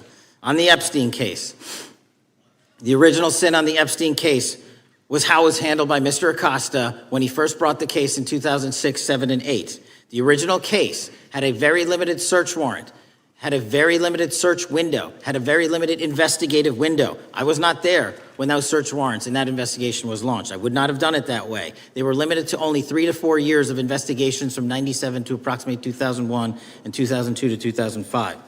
Mr. Acosta allowed Mr. Epstein to enter into a plea agreement where he served weekend jails for trafficking minor women. He also was allowed to relieve jail to go home on the weekends. Plus, he allowed a non-prosecution agreement to be signed as part of that plea deal, prohibiting future investigations from that prosecution and from that evidence, and prohibiting the collection of further material.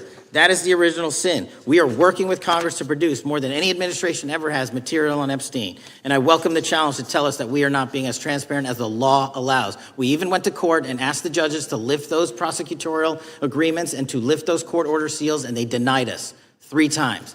Congress is welcome to do the same and join the fight. And I'd lastly like to focus on operation that the president led in D.C.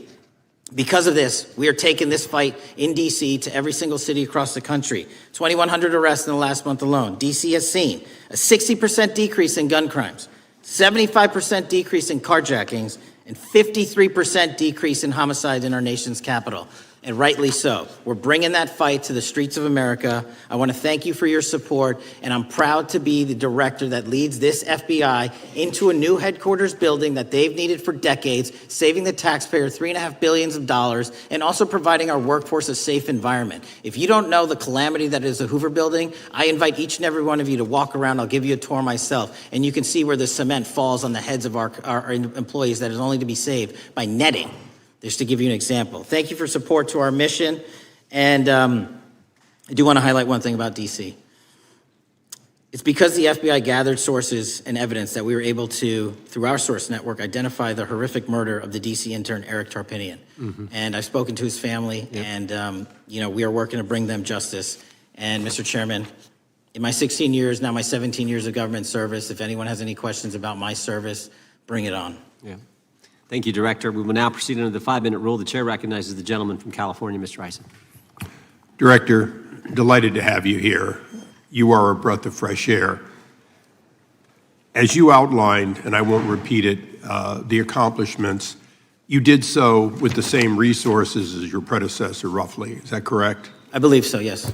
And so how much of that has to do with taking people out of the backside of the FBI and moving them into the field, into doing the job for which we primarily pay the FBI? It's exactly what we needed done. 1/3 of the FBI's workforce resided in the National Capital Region before I got there. 1/3 of the crimes do not happen in Washington, D.C. Not anymore. Not anymore. So 1,000 personnel of the FBI were deployed across this country on a permanent basis, and every single state in this union is getting a plus up, not a reduction, a plus up of 1811s of intel analysts and support staff. And that is why the crime rates are going down in record numbers.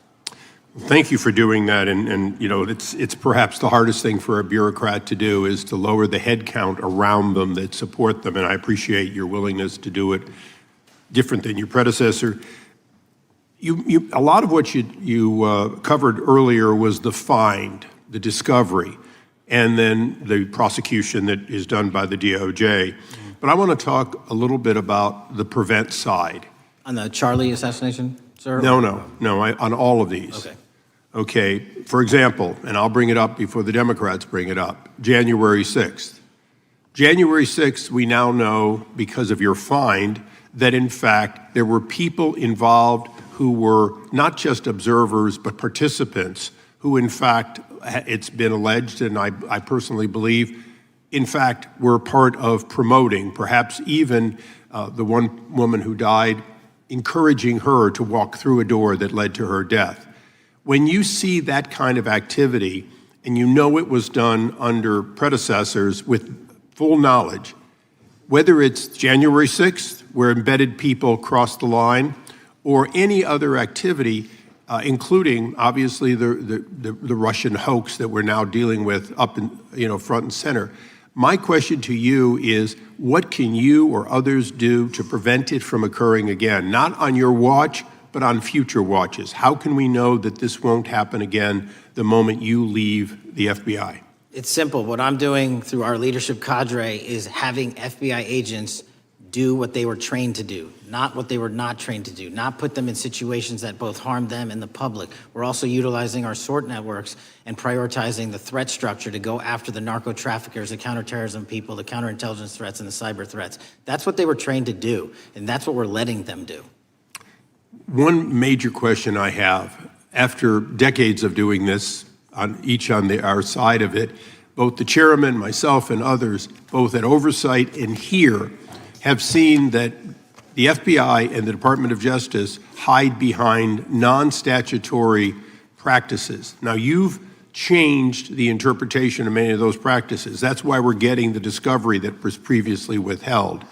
How do we work together to make sure that we never again have false walls, non-statutory walls that say the Department of Justice has a prohibition about giving, quote, you fill in the blank, that has led to the chairman not seeing anything until you took over?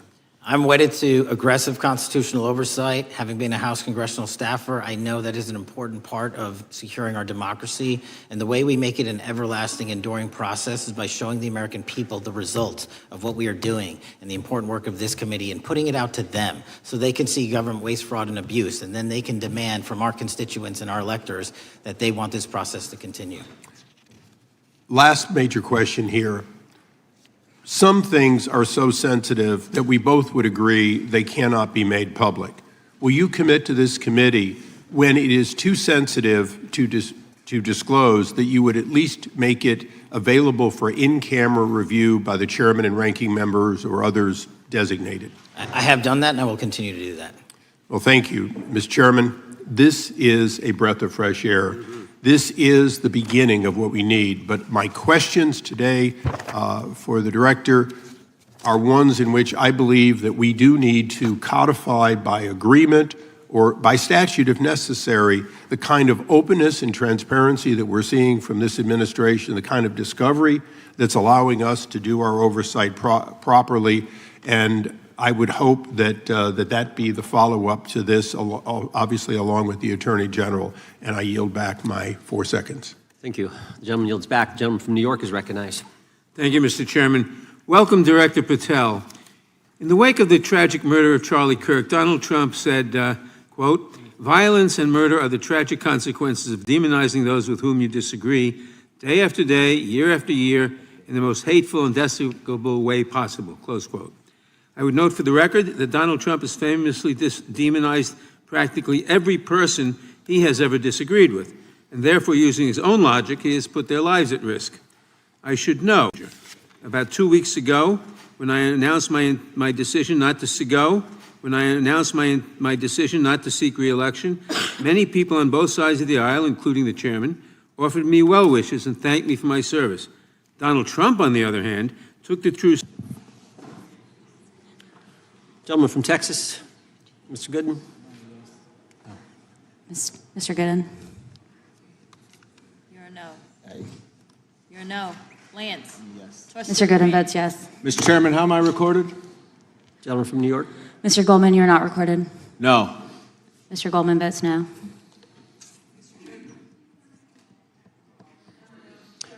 Gentlelady from Washington. Ms. Jayapal votes no. Gentleman from California. Gentlelady from California.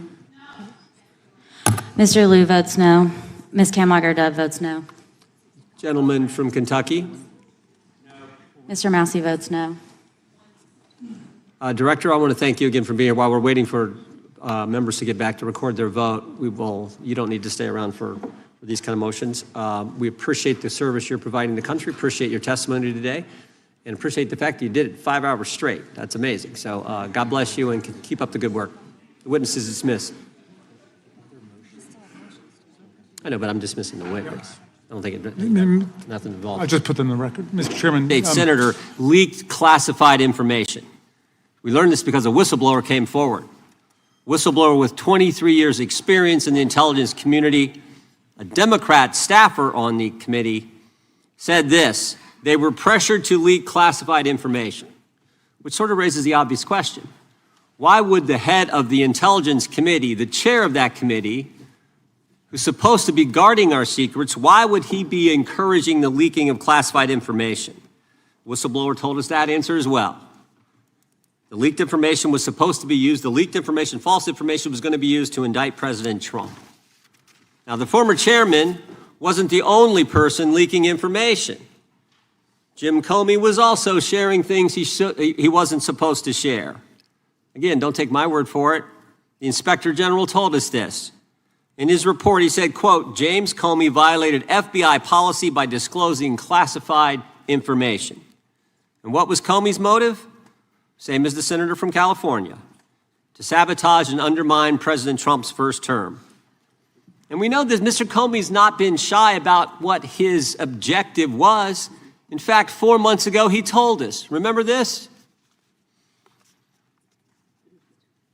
8647. Jim Comey told us just 4 months ago. Now, how'd they do it? How did the former chair of the Intel community, the former FBI director, and others in our government attempt to undermine President Trump's first term? 7 weeks ago, because of the good work of the Director of National Intelligence, Tulsi Gabbard, we learned from another whistleblower, a second whistleblower, that in the closing days of the Obama administration, the intelligence community assessment was changed. On December 5th, 2016, they had one assessment. That assessment said Russia did not impact the election vote count. There was a meeting at the White House on December 9th, 2016, where it was decided, no, we're not going to have that. We're going to come up with a new one. And the new one said Russia was trying to influence election and did influence election, which just wasn't accurate. And that new one is published on January 6, 2017. Let's just show you a few things that took place. I want to show you first this email from Admiral Rogers, the head of the NSA. You can see it was December 22nd. Says to Jim, John, and Jim Clapper, John Brennan, Jim Comey. And he says, I asked my team if they've had sufficient access to the underlying intelligence, sufficient time to review that intelligence. On both points, my team raised concern. Further states, my folks aren't fully comfortable. A few hours later, there's an email back to Admiral Rogers. This one is from Jim Clapper, and it says this: it is essential that we be on the same page and all of us are supportive of the report in the highest tradition of, that's our story and we're sticking to it. We may have to compromise on our normal modalities. This is one project that has to be a team sport. That's our story, and we're sticking to it. Compromise on normal modalities, that's a fancy way of saying, that's the government speak for we're going to have to change the rules. In fact, we're not going to follow our own rules. And that's exactly what they did to get the objective they wanted, to undermine President Trump. Now, how did it specifically take place? The whistleblower said that the government officials ignored concerns about discredited information. And what was that discredited information? What was the discredited information that they didn't ignore the concerns about? What did they use, that discredited information? Of course, it was the dossier, the now famous Steele dossier that was paid for by the Clinton campaign when they hired the law firm Perkins Coie, who hired Fusion GPS, who hired the foreigner Christopher Steele, who wrote all this garbage and lies down. That is what was used to change the intelligence community report. And what happens next? What do Jim, John, and Jim do next?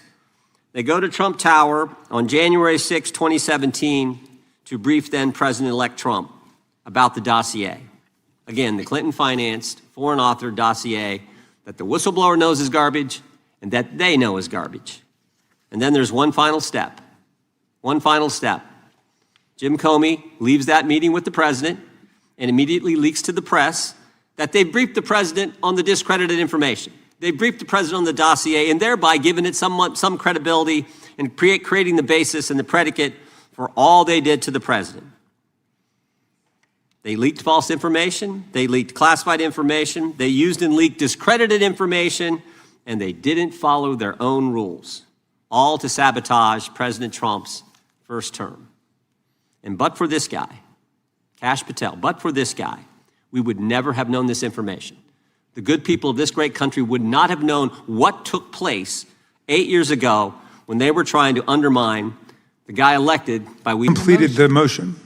Is it proper to cut it off before it's completed, Mr. Chairman? Finish your last sentence there. The gentlelady can finish. Okay, so we're asking them to identify the roughly $1.5 billion in suspicious transactions related to the sex trafficking crimes of Epstein, Maxwell, and their co-conspirators. And as we know, Mr. Patel said that the Treasury might have that information. The motion on the table. Yep. The motion is not debatable. The question occurs on the motion to table. Those in favor say aye. Aye. Those opposed, no. No. I request a recorded vote. Recorded vote being requested. The clerk will call the roll. Mr. Jordan? Yes. Mr. Jordan votes yes. Mr. Issa? Yes. Mr. Issa votes yes. Mr. Biggs?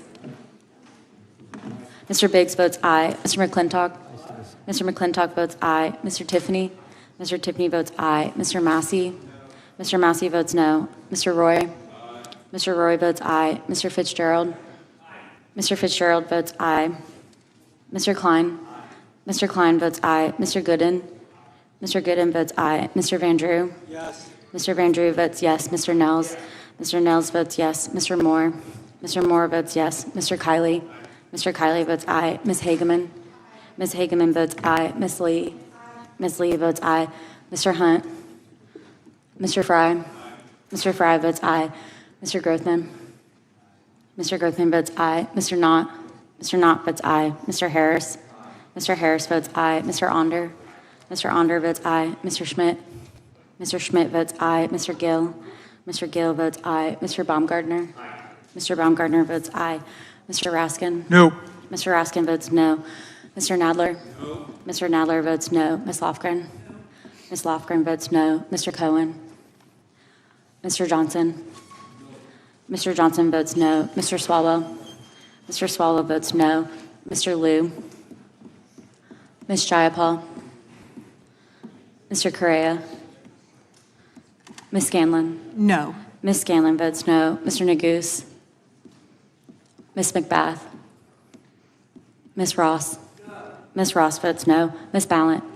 Ms. Ballant votes no. Mr. Garcia? Mr. Garcia votes no. Ms. Kamlager-Dove? Mr. Moskowitz?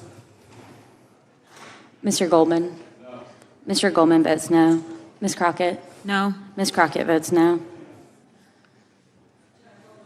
Ms. Jayapal votes no. Gentlelady from California. Ms. Kamlager-Dove is not recorded. Ms. Kamlager-Dove votes no. Gentleman from California. Mr. Liu, you are not recorded. Mr. Liu votes no. Mr. Moskowitz? Mr. Moskowitz votes no.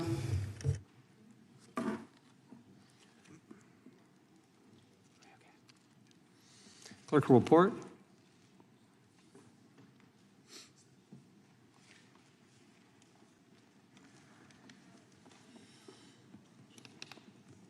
Mr. Chairman, there are 23 ayes and 16 noes. Motion to table carries. Mr. Chairman, I have a motion. Gentleman can state his motion, is recognized to state his motion. Great. I hope that champion of free speech, Mr. McClintock, lets me read it. Mr. Chairman, pursuant to Clause 2K6 of Rule 11, I move that the committee subpoena Deputy FBI Director Dan Bongino to produce and testify what the director is unwilling to discuss and share with Congress, the files related to Jeffrey Epstein, including witness interview records, including FBI Forms 302, search warrant materials, records relating to the initiation of investigations, records relating to financial transactions and payments, evidence collected from wiretaps. The FBI director said today that they've already released these documents. Bongino has reportedly considered resigning from his position over the refusal to release the full Epstein files. I'm delighted to Perhaps see there'll be that more my forthcoming. colleague can read, and I move to lay his motion on the table.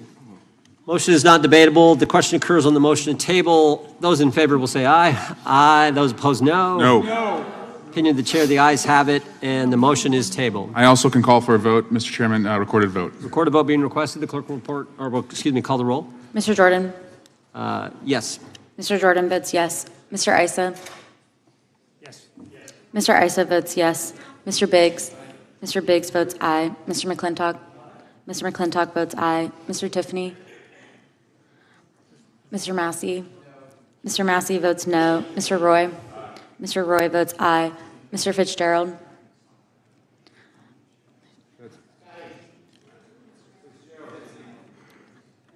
Mr. Fitzgerald votes aye. Mr. Klein? Mr. Klein votes aye. Mr. Gooden? Mr. Gooden votes aye. Mr. Van Drew? Mr. Van Drew votes yes. Mr. Nels? Mr. Nels votes yes. Mr. Moore? Mr. Moore votes yes. Mr. Kiley? Ms. Hageman? Ms. Hageman votes yes. Ms. Lee? Ms. Lee votes aye. Mr. Hunt? Mr. Fry? Mr. Fry votes aye. Mr. Grothman? Mr. Grothman votes aye. Mr. Knott? Mr. Knott votes aye. Mr. Harris? Mr. Onder? Mr. Onder votes aye. Mr. Schmidt? Mr. Schmidt votes aye. Mr. Gill? Mr. Gill votes aye. Mr. Baumgartner? Mr. Baumgartner votes aye. Mr. Raskin? No. Mr. Raskin votes no. Mr. Nadler? Mr. Nadler votes no. Ms. Lofgren? Ms. Lofgren votes no. Mr. Cohen? Mr. Johnson? Mr. Johnson votes no. Mr. Swalwell? Mr. Swalwell votes no. Mr. Liu? Mr. Liu votes no. Ms. Jayapal? Ms. Jayapal votes no. Mr. Correa? Ms. Scanlon? Ms. Scanlon votes no. Mr. Neguse? Ms. McBath? Ms. Ross? Ms. Ross votes no. Ms. Ballant? Ms. Ballant votes no. Mr. Garcia? Mr. Garcia votes no. Ms. Kamlager-Dove? Ms. Kamlager-Dove votes no. Mr. Moskowitz? Mr. Moskowitz votes no. Mr. Goldman? Mr. Goldman votes no. Ms. Crockett? No. Ms. Crockett votes no. Gentleman from Wisconsin. Mr. Tiffany votes aye.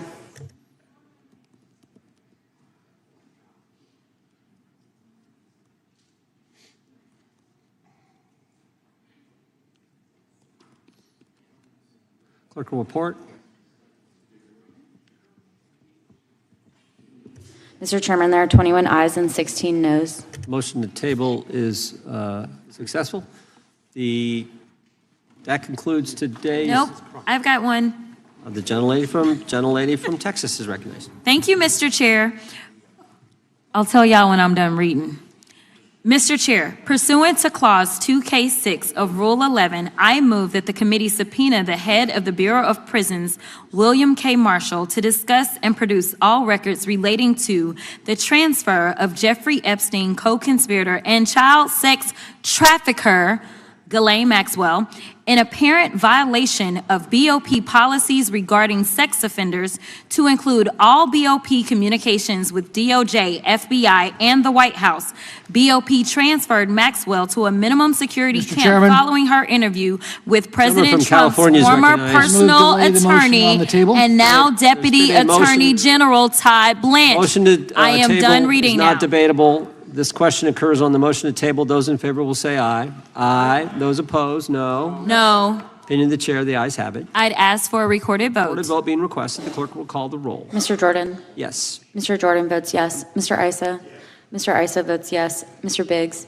Mr. Biggs votes aye. Mr. McClintock? Aye. Mr. McClintock votes aye. Mr. Tiffany? Aye. Mr. Tiffany votes aye. Mr. Massey? No.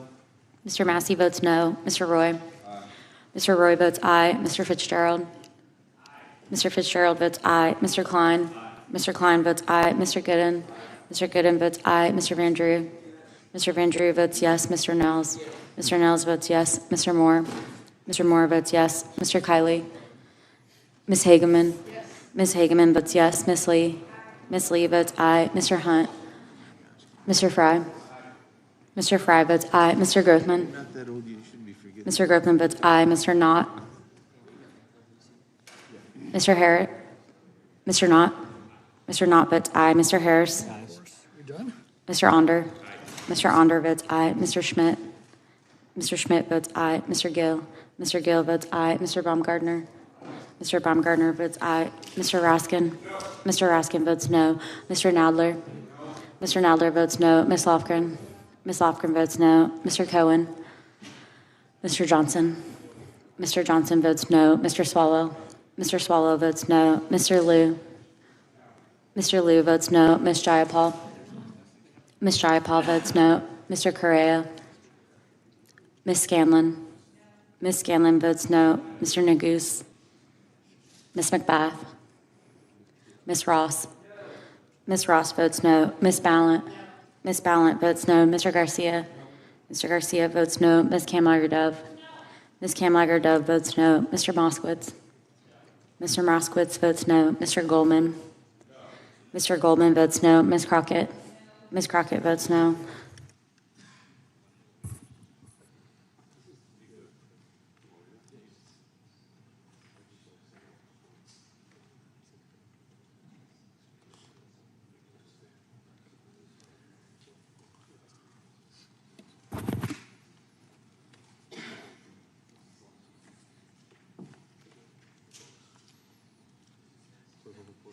Clerk will report. Mr. Chairman, there are 21 ayes and 6 noes. The motion to table is agreed to. Mr. Chairman, point of inquiry. Gentleman can state his point. Am I correct that the House Oversight Committee, led by Chairman Comer, is issuing significant number of subpoenas along the lines of some of the things we've been talking about today, but in general terms, pursuing a lot of the questions that are being raised here today and others? That is accurate, and specifically the SARs, they're actually getting the SARs from the Treasury Department, which is something that we think is important. But yeah, that material is going to the Oversight Committee. Mr. Chairman, may I ask a follow-up question? Over here. Gentleman from New York is recognized. Is it your understanding that the Oversight Committee has requested the documents listed in Mr. Swalwell's subpoena, the recordings, the witness statements, the photographs, the materials seized by search warrant? I'd have to look at those carefully, but I know that there's a broad subpoena and It's a very broad all kinds of subpoena, files. and oddly enough, it excludes all those essential documents that are in the possession of the FBI. I think that'll be included in the case files that have been subpoenaed. The chair recognizes the gentleman from Arizona. I have a UCs, several UCs. Gentleman can state his unanimous consent request. Yeah, first one is Democrat running for Attorney General issues profanity-laced Charlie Kirk post. Without objection. Next one, Cleveland Fire Chief removed from duty over incendiary Charlie Kirk social media post. Without objection. Next one, generic condemnations of political violence won't stop the left from escalating it. Without objection. Next one is a few weeks before Charlie Kirk was assassinated, CNN runs widely viewed interview with Destiny describing Charlie Kirk as spawn of Satan. Without objection. And let's see here. I think the next one is, gosh, I'm having trouble finding it, sir. Dang it. I will submit it for the record later, the rest of these. I have another 30, so I'll just submit this later. Speaker, Mr. Chairman. Gentleman from New York is recognized for what purpose? Point of information with respect to everything that Mr. Biggs just read. So what? It's all free speech. First Amendment is alive and well in this great country, and thank the good Lord for that. Mr. Chairman. The gentleman from Florida, for Just- purpose, does the gentleman seek recognition? Point of inquiry, to the question that Mr. Roy was raising about how that is being done in the Oversight Committee, I'm just curious, was Mr. Roy asking because he believes that should be done in the Judiciary Committee instead, or he was just confirming that it's being done in general? I don't know the motives behind Mr. Roy's statement. I just know what Mr. Roy said. I think Mr. Roy's here. Yeah, that concludes the, well, you can talk to him. You can go talk to him. You can walk right across the thing. That concludes today's hearing. Final UC? Man, this is a record day for UCs. Go ahead. The gentleman from Maryland is recognized for the Timeline. final UC. Thank you. This is it. Timeline suggests Trump team changed its tune on Epstein Files after Trump was told he was in them. CNN Politics. Without objection, all members will have 5 legislative days to submit additional written questions for the witness or additional materials for the record. Without objection, the hearing is adjourned. State Senator leaked classified information. We learned this because a whistleblower came forward. Whistleblower with 23 years experience in the intelligence community, a Democrat staffer on the committee, said this: they were pressured to leak classified information, which sort of raises the obvious question. Why would the head of the Intelligence Committee, the chair of that committee, who's supposed to be guarding our secrets, why would he be encouraging the leaking of classified information? Whistleblower told us that answer as well. The leaked information was supposed to be used, the leaked information, false information, was going to be used to indict President Trump. Now, the former chairman wasn't the only person leaking information. Jim Comey was also sharing things he wasn't supposed to share. Again, don't take my word for it. The Inspector General told us this. In his report, he said, quote, James Comey violated FBI policy by disclosing classified information. And what was Comey's motive? Same as the senator from California: to sabotage and undermine President Trump's first term. And we know that Mr. Comey's not been shy about what his objective was. In fact, 4 months ago, he told us. Remember this? 8647, Jim Comey told us just 4 months ago. Now, how'd they do it? How did the former chair of the Intel community, the former FBI director, and others in our government attempt to undermine President Trump's first term? 7 weeks ago, Because of the good work of the Director of National Intelligence, Tulsi Gabbard, we learned from another whistleblower, a second whistleblower, that in the closing days of the Obama administration, the intelligence community assessment was changed. On December 5th, 2016, they had one assessment. That assessment said Russia did not impact the election vote count. There was a meeting at the White House on December 9th, 2016, where it was decided, no, we're not going to have that. We're going to come up with a new one. And the new one said Russia was trying to influence election and did influence election, which just wasn't accurate. And that new one is published on January 6, 2017.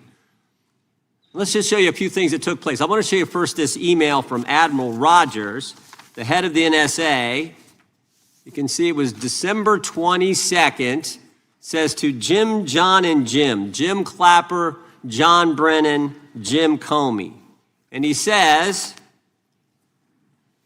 I asked my team if they've had sufficient access to the underlying intelligence, sufficient time to review that intelligence. On both points, my team raised concern. Further states, my folks aren't fully comfortable. A few hours later, there's an email back to Admiral Rogers. This one is from Jim Clapper, and it says this: it is essential that we be on the same page and all of us are supportive of the report in the highest tradition of, that's our story and we're sticking to it. We may have to compromise on our normal modalities. This is one project that has to be a team sport.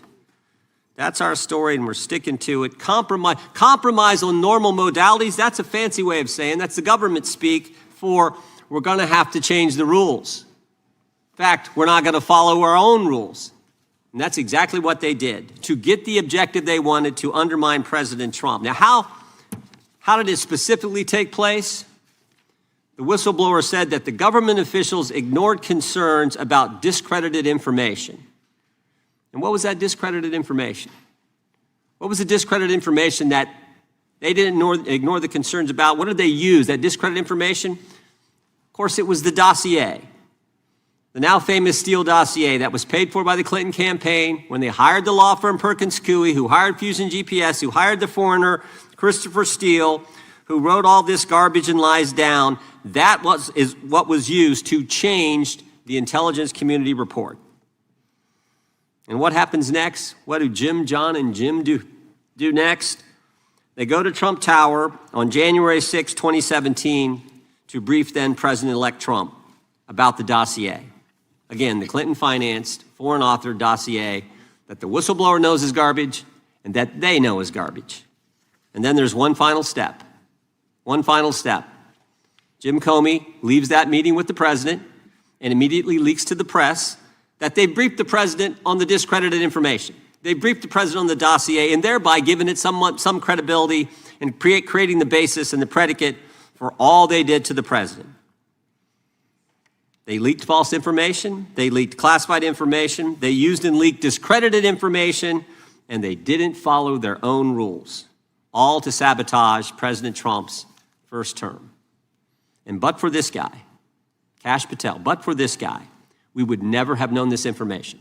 The good people of this great country would not have known what took place 8 years ago when they were trying to undermine the guy elected by we the people. And I want to thank Attorney General Bondi.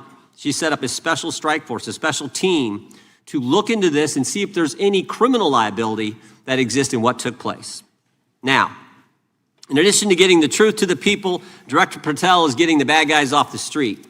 He's moved agents out of Washington, got the focus off of politics here in D.C., and is instead putting bad guys behind bars. 21,000 violent criminals have been taken off the streets, which is a 125% increase from the comparable period in the previous administration. He's rescued 4,000 kids. He's got 1,300 predators who he's arrested. He's also ended the weaponization of the FBI. No more spying on parents at school board meetings. No more pre-dawn raids on pro-life Catholics. No more retaliation against whistleblowers. And he's given us information that Chris Wray didn't. Maybe said better, he's given us information that Chris Wray wouldn't. Director Wray didn't tell us that there were 26 confidential human sources at the Capitol on January 6, 2021, even though he was repeatedly asked about that by members of this committee. Director Wray didn't tell us that there were 17 of those confidential human sources who entered restricted space, 4 went in the Capitol. None of them were arrested. They weren't authorized to do that. They broke the law. None of them were arrested. Lots of American citizens were arrested, but the guys whose whose American tax dollars was used to pay these guys who broke the law, none of them were, one was recommended for charging and was not charged. And remember when Chris Wray told us that the Richmond field office memorandum